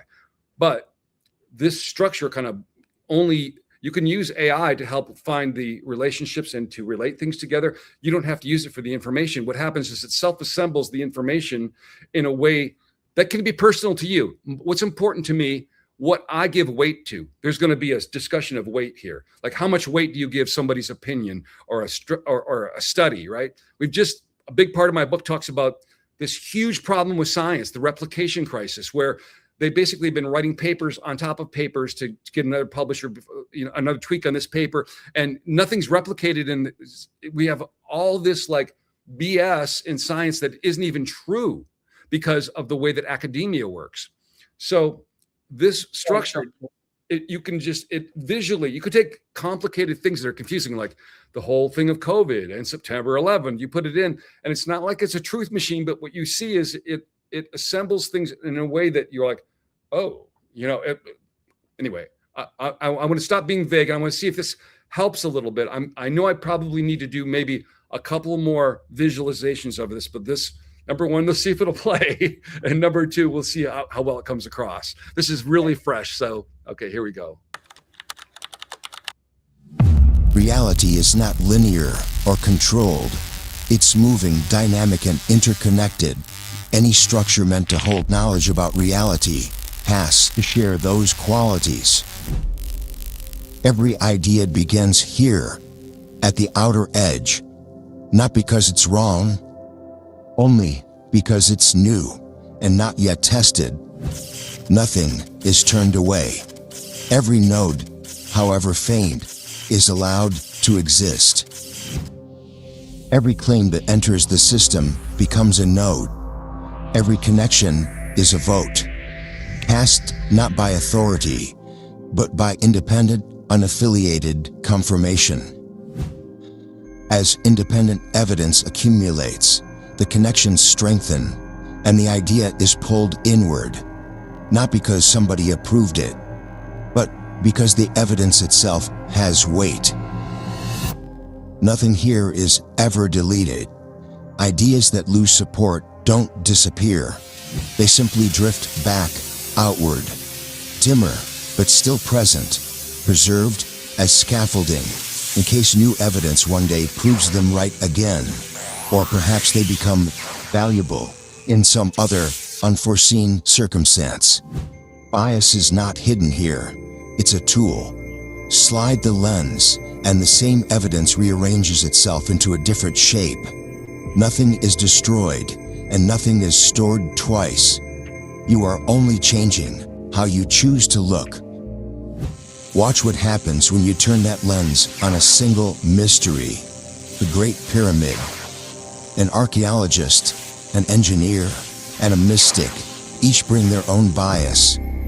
None of them are deleted from the record. Each reveals something the others miss. Some ideas wait decades at the edge before the world catches up. The structure doesn't rush them, and it doesn't punish them for waiting. It simply keeps them lit and records every new piece of evidence from the moment it arrives. In 2013, a physicist outside the mainstream predicted the size of a proton. For years, the claim sat at the fringe, downloaded, but unsighted. Then, independent laboratories measured the same number for themselves. The idea didn't ask permission to move. The evidence simply pulled it home. This structure does not decide what is true. It has no final answer to hand you. That's why the center is always empty. What it gives you instead is a way to see, to measure, to weigh, to store, and to watch the relationships between everything we think we know. Reality doesn't move in straight lines. It circulates. Knowledge, like the universe it describes, was never meant to stand still, and neither is this.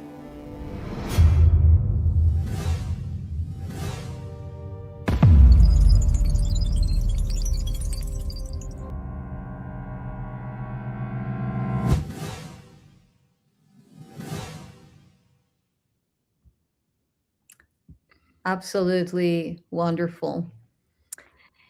It's crazy. Well, crazy. I was giving an online course before our meeting today, and I was talking about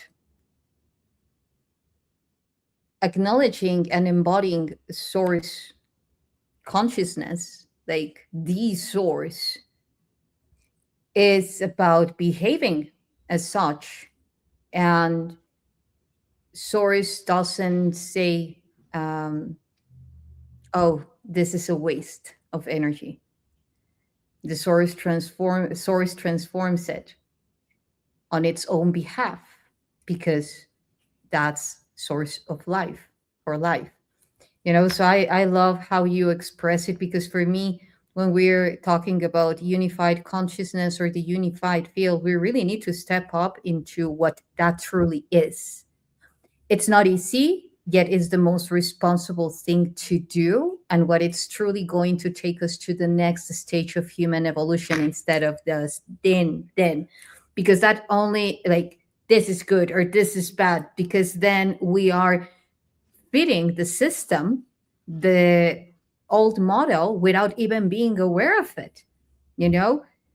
Yes, you can classify what it's in resonance with you and what's not, yet not from rejection. It's like you need to acknowledge that as part of your field in order to transform it, because everything ultimately is just energy and information. We have the power, as you said, to transform that energy to whatever we choose to. How? Coherence. So thank you so much, Frank. Yay.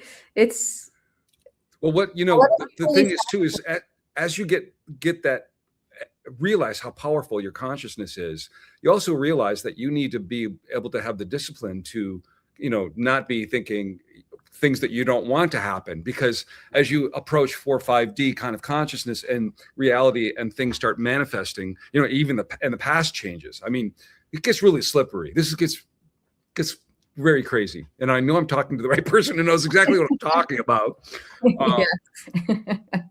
But it's up to us. I mean, part of what's been a slow walk for us is that we have a lot of people that we need to teach, how to use this tool, because we're really powerful. And so, yeah. Now, I know we don't have a lot of forever, but I want to see. I've got another short little commercial. Yes. Okay. And people is asking where they can find your book.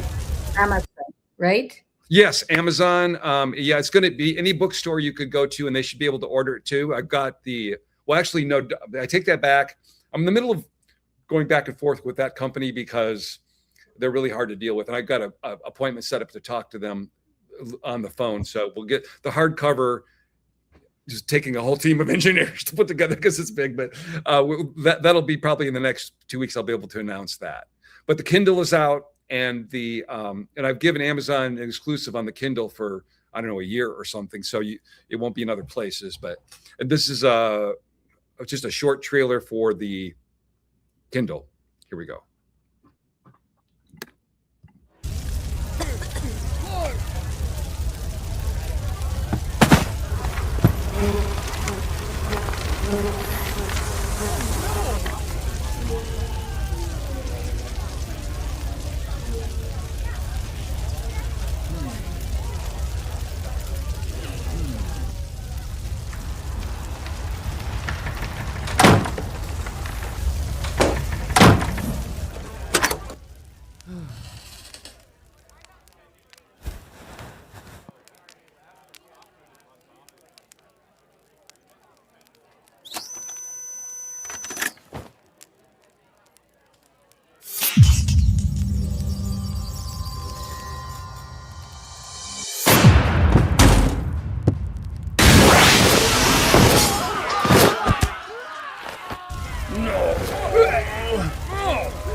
Saving civilization, cracking open reality beyond the mainstream veil. Kindle edition and paperback now available in this timeline.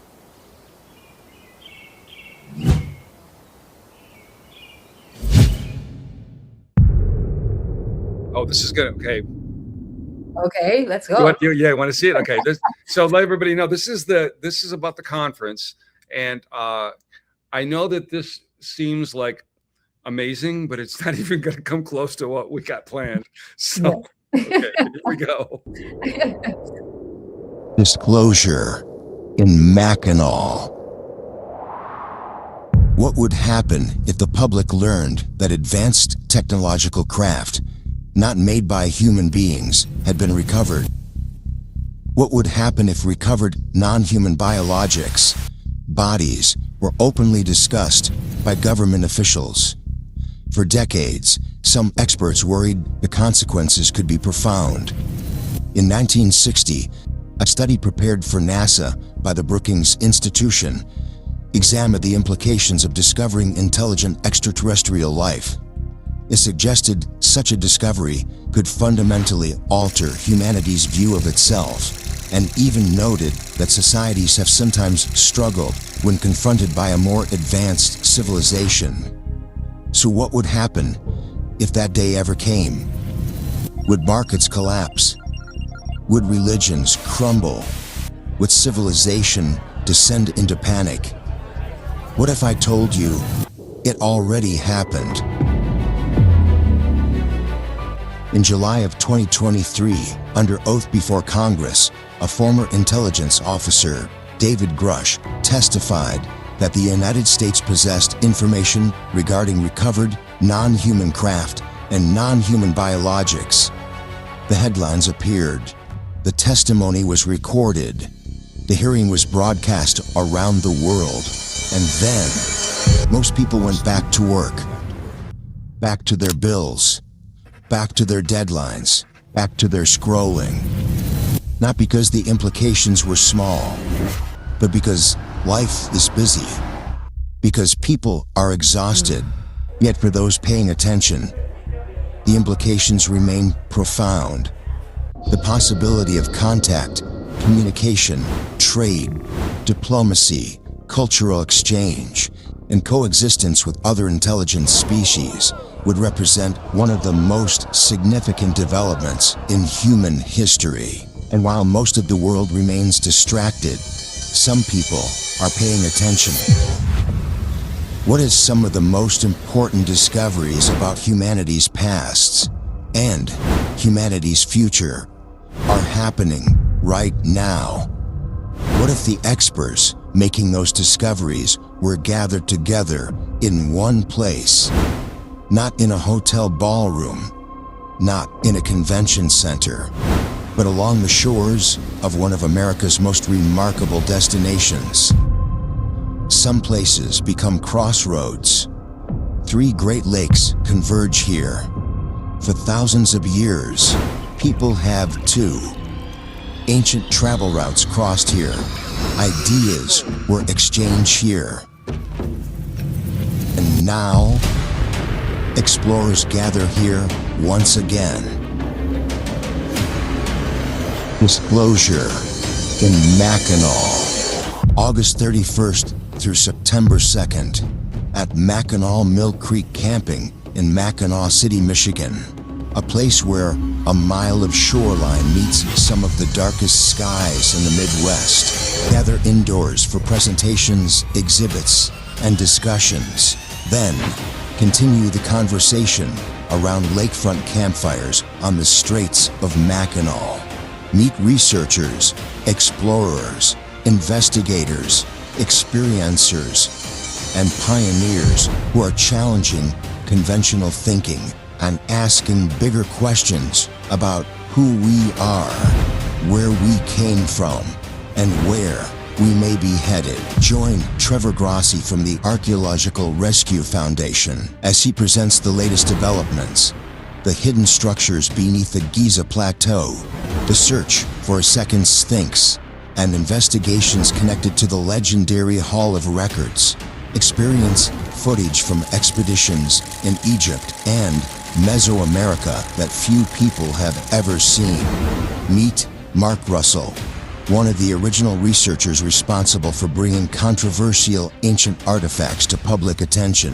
Join Anthony Michael and Frank Rogala as they present footage and discoveries from an extraordinary site in Mexico that left even seasoned investigators questioning what they thought they knew.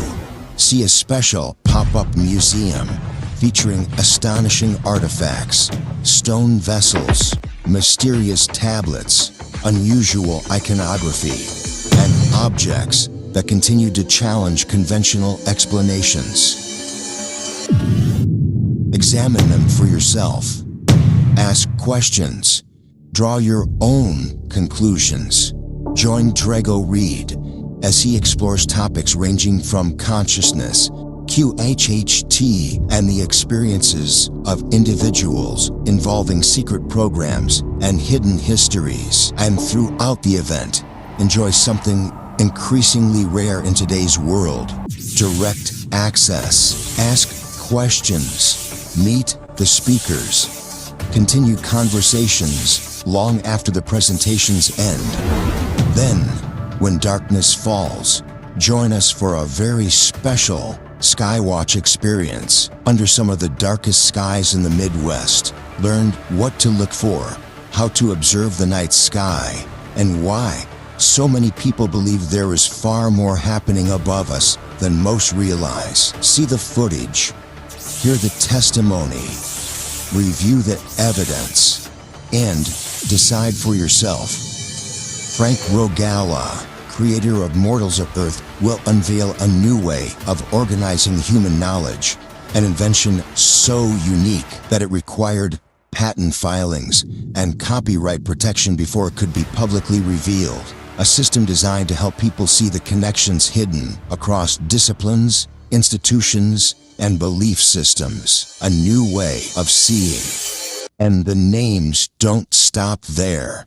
Check our speakers list online for the newly added heavyweights joining Disclosure in Mackinaw. Scott Wolter, forensic geologist, television host, and investigator of some of history's most controversial mysteries. YssaH, exploring quantum holographic codes and the deeper architecture of consciousness. Trevor Hawk, researcher and expert on the controversial alien artifacts of Mexico. Aaron Kuhn, host of Journey to Truth and one of the leading voices bringing together researchers, experiencers, and experts from across the disclosure movement. JP, also known as Jorge Pabon, one of the rare former military insiders openly sharing first-hand disclosure experiences. Emery Smith, virtual or in person, the powerhouse star of Gaia's #1 rated series, Cosmic Disclosure, helping us redefine the word disclosure. And here's the part we're not even fully announcing. We have legends coming as guests, people who would be considered major speakers at almost any other conference are coming to meet and mingle with you, the conference guests, around evening campfires.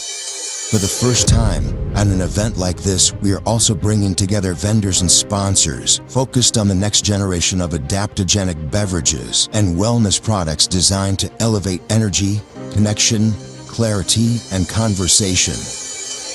And we're just getting started. Additional speakers, additional discoveries, additional exhibits, and additional surprises are being finalized and will be announced soon.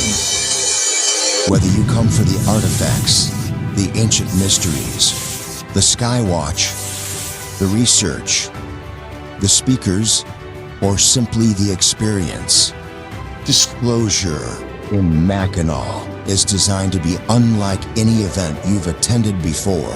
Reserve your conference admission, then choose from campsites, cabins, motel accommodations, or vacation homes operated by Mackinaw Mill Creek Camping, voted Michigan's favorite campground. Arrive a few days early. Explore Mackinaw, experience the bridge, enjoy the shoreline, watch the stars, and prepare for 3 unforgettable days of discovery. The artifacts, the conversations, the questions, the mystery, the newly revealed discoveries. At one of North America's great crossroads, Disclosure in Mackinaw, August 31st to September 2nd.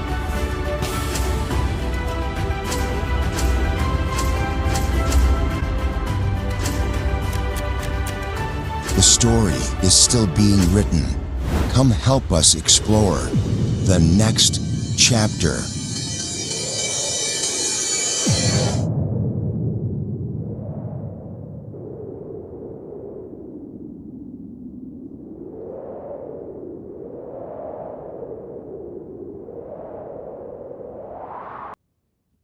Here we go. That is spectacular. Where do I sign? Okay, give me the paper. Well, and and what was crazy is it's not even as like amazing as it's really going to be, too, right? Yeah, no, but yet that, like, the quality of the video, I mean, it definitely gives away how special the event is and will be. And I have told you even this when we have been talking, in other situations, but for me, this is one of the top 5 conferences of the whole year. And I know that what will be taking place there will definitely generate a huge shift in reality. Because if you haven't experienced a conference yet, whoever is joining us in this live transmission, thank you so much. And the power that we can create as a whole, like as a unity, as Frank was saying, when you are bringing in spaceships or connecting with beings and so forth, it's about creating this unified field in absolute coherence and harmony. And when you achieve that, that's when we are talking about shifting realities at a collective level. So thank you so much for putting this together, Frank. Congratulations on your book. I know that it's not just me. I know that a lot of people is looking forward to put their hands on it, and start going through those pages. I know that you will be helping a lot of people. So again, thank you for doing that. It's not an easy job. I know how many things you're taking care of. So thank you so much for doing all of this. And the universe is actually showing how all of this is so meant to be. So yeah, I can't wait to be there with you and supporting you and being among all these beautiful people that I know that will be joining us. So, and it's the place to actually go to get their tickets, it's mortalsoferarth.com, right? Yeah, but I've found out if you just type Disclosure in Mackinaw, it brings up the awesome ticket page as well. And so I just want to explain to people, because I had somebody call, and our office is so used to just handling campers. This is a whole new thing for them, right? So if you're flying in, we're kind of in a remote area. So we're going to have a way you can book a shuttle. We'll make our own shuttle. And okay. Yeah, so you can pay a fee and have us, pick you up and get you back and track you. And then if you're flying in, we have what are called camping cabins, and they're beautiful. We build them ourselves, all the furniture and everything. But mostly people come because we're like clean freaks, right? Like everything, we wipe everything off, and like even the mattresses, they're like hygienic mattresses and stuff. So normally people bring their own sheets and things for those, but we do have motels, and we will specially arrange, for a small fee to get, linens and stuff if you're flying in for the cabins if you need that. Because if you're flying in, you probably want to be in the campground. We have a lot of ancillary properties that, like motels and hotels and things that are a little bit farther away. So I think, you want to hang out. You want to be with everybody who's at the conference. You want to be in the campground.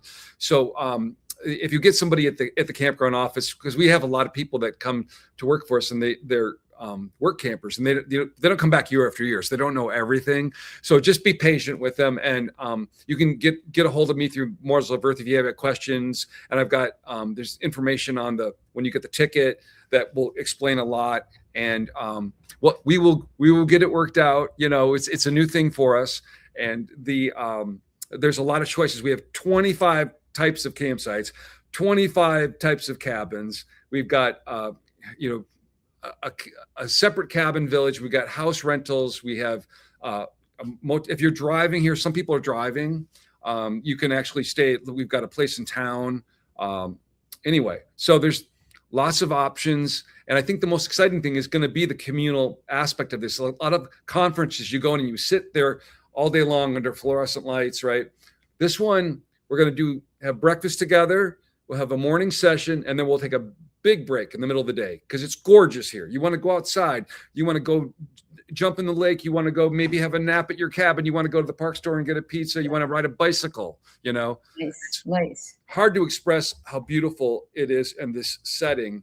And once you get here, you will understand. And then we'll get together for a dinner, and then we'll have an evening session. And then one of the days, whatever the first clear day is, we're going to jump on buses. We're going to go out to a secret location, and maybe we'll have our pop-up museum there, maybe. And then we'll have a very special thing with JP. And it's, I can't even express. I don't even know. I wouldn't want to compete with us, right? Yeah, right. yeah. Well, someone is asking if it's does it have pet-friendly options? Was that the Pet-friendly options. Oh, okay. So the campground is pet-friendly. If you're coming to camp, the cabins and the motels, we don't have pets in those. So if you're coming with a pet, you're probably driving anyway. So if you camp or have any kind of camper, we've got big pet run areas. We've got, the little doggy stations all over the place. Right. It's just that we are a location where a lot of people come who have extreme allergies.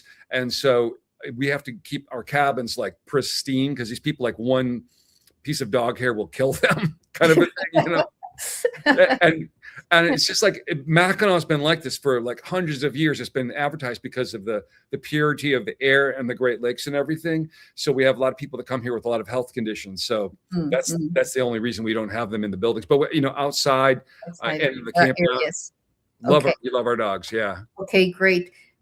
So all of this type of possible accommodations, they can find all of that information in the website mortalsoferarth.com. Yeah, there's a separate link. Yeah, the accommodations will be separate because there's so many choices. You want to pick what's best for you, right? And so you'll book that separately and then let people know at the office you're coming for the conference. I'm still I was just thinking, okay, I need to make a video for them to explain to them, like, people are coming here. They want to, feel safe and sure that somebody's going to get them at the airport and they're going to get back to their plane and they're going to have a place to stay and all that stuff. So I need to get it across to them. We've got it. I have 3 brothers. We've got it all kind of figured out. We just have to kind of get it dissipated out. So have patience with it's only, it's less than 60 days. So. Oh, okay. So let's imagine. So I buy my ticket. I will receive that confirmation. And as that confirmation is also sent to you, then at some point you will be reaching out to me to check all the details of the transportation from the airport to the Mackinaw place, or I have to do that myself. No, as you're buying the ticket, it gives you an option to buy the shuttle. And then when you do that, we will know to get a hold of you to get your plane flights and everything. And we'll probably get like one person who's in charge of making sure that they got everybody figured out. And we got people picking, them up because there's 2 airports. One is about 20 minutes away. One's about 30 minutes away. And between the 2 of those, mostly Delta, United does fly into some of them. So the thing is, we're not we're not a hub. You have to usually get to like Detroit and then come back up. So it's another flight. Is there an airport that you suggest the most? Detroit or the other one? Yeah, well, there's two, and since we're so close to the date, there's not like a lot of flights, so you want to check both of these. One is PLN, Pellston, PLN, and the other one is CLA. Let me double check that. It's called Kinross. It used to be a military base, and now it's this enormous. Let's see, Kinross Airport. There's got to be some activity there still. We can ask JP. CIU. It's called CIU. Okay. Okay. CIU, Chippewa County International Airport. And so, I mean, they're both considered international airports. So you can come from anywhere on Earth. Also, we're going to have it streamed live. So for like $99 or whatever. Do you have a code? You want to give your code for a coupon?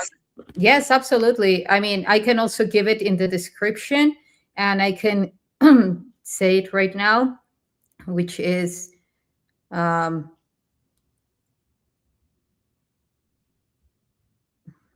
explain what you're looking for. So when you go to the Mortals of Earth page, there'll be a button there for booking a ticket for the conference, and there's a button for online access. So wherever you're at on Earth, you can book that, and then you'll get, if you use her coupon code, you'll get 10% off.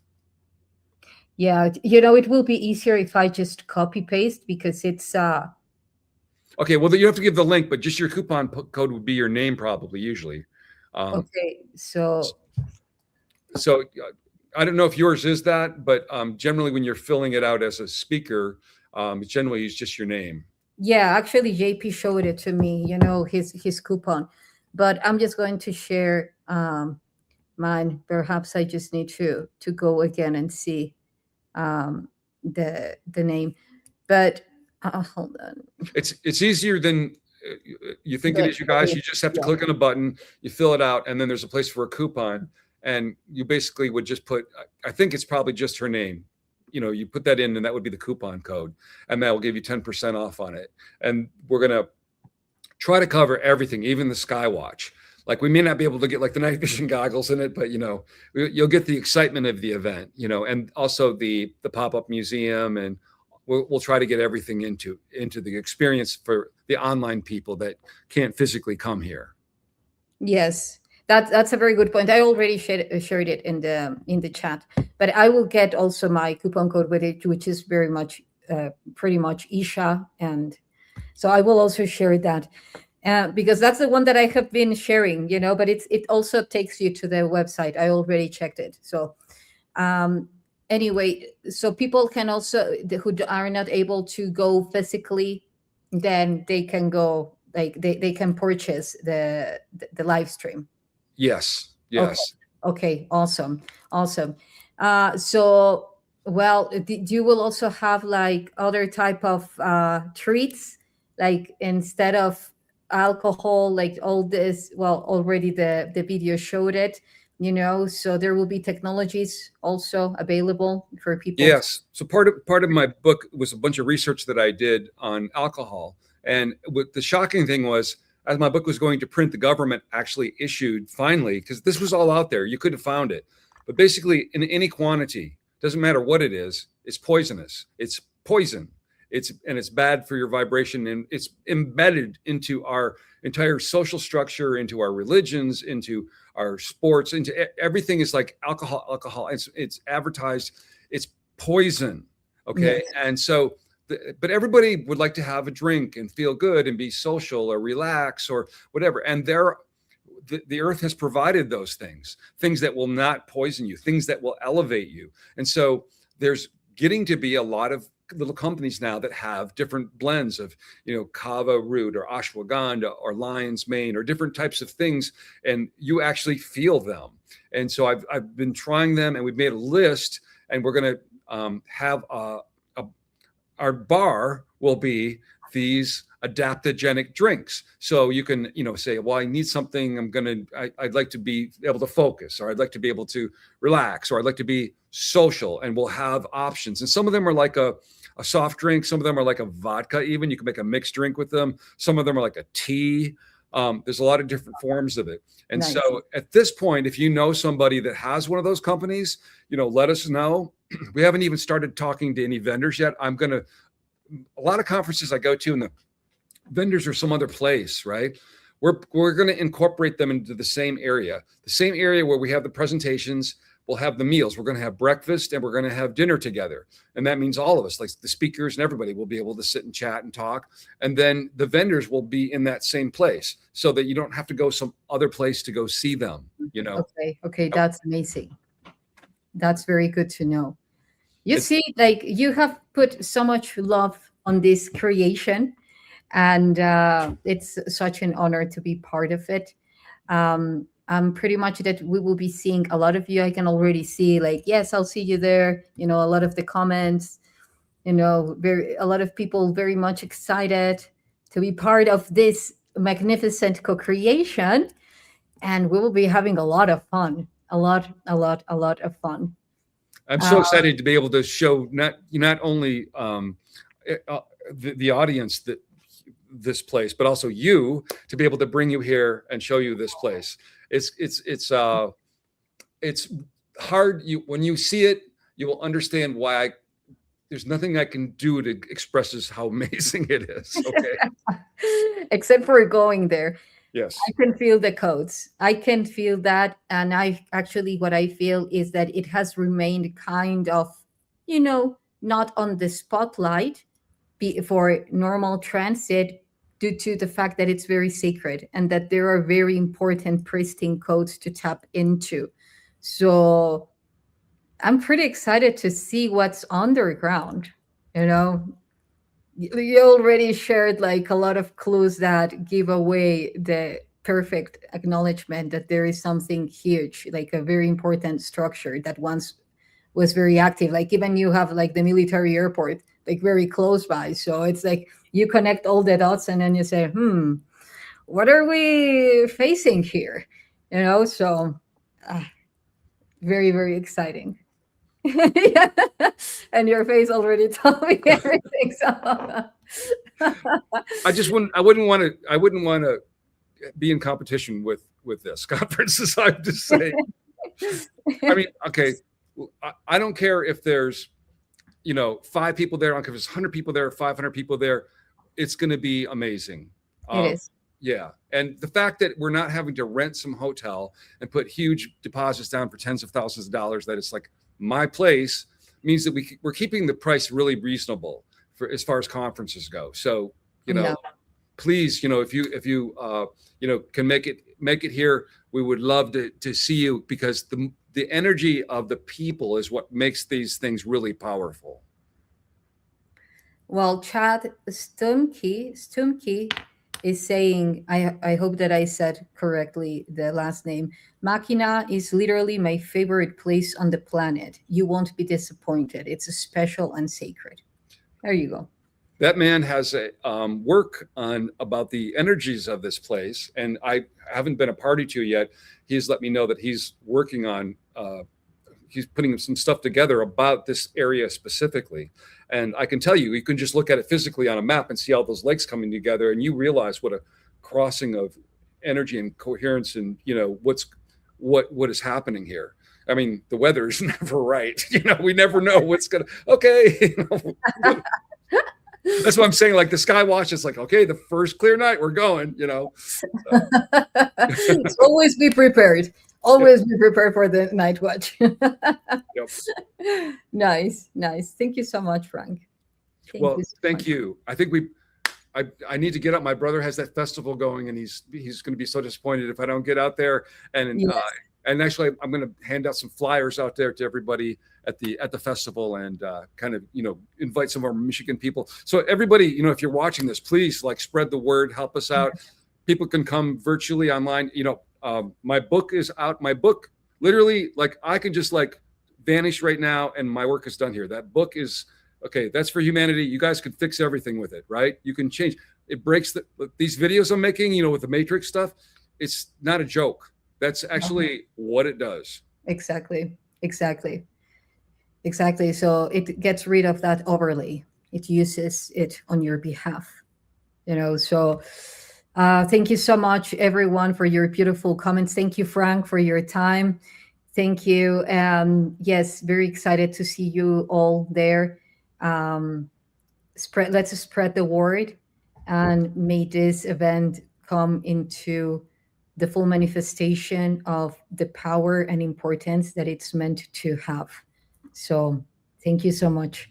And thank you so much for all the videos, so stimulating and activating. And thank you for everything. I love I you. am just the luckiest boy on earth to have you as a friend. I'm just so happy to have you in my life. Thank you so much. Oh, you read my mind. Likewise, I love you. And soon we will be in person, hugging one another. Love you and see you soon.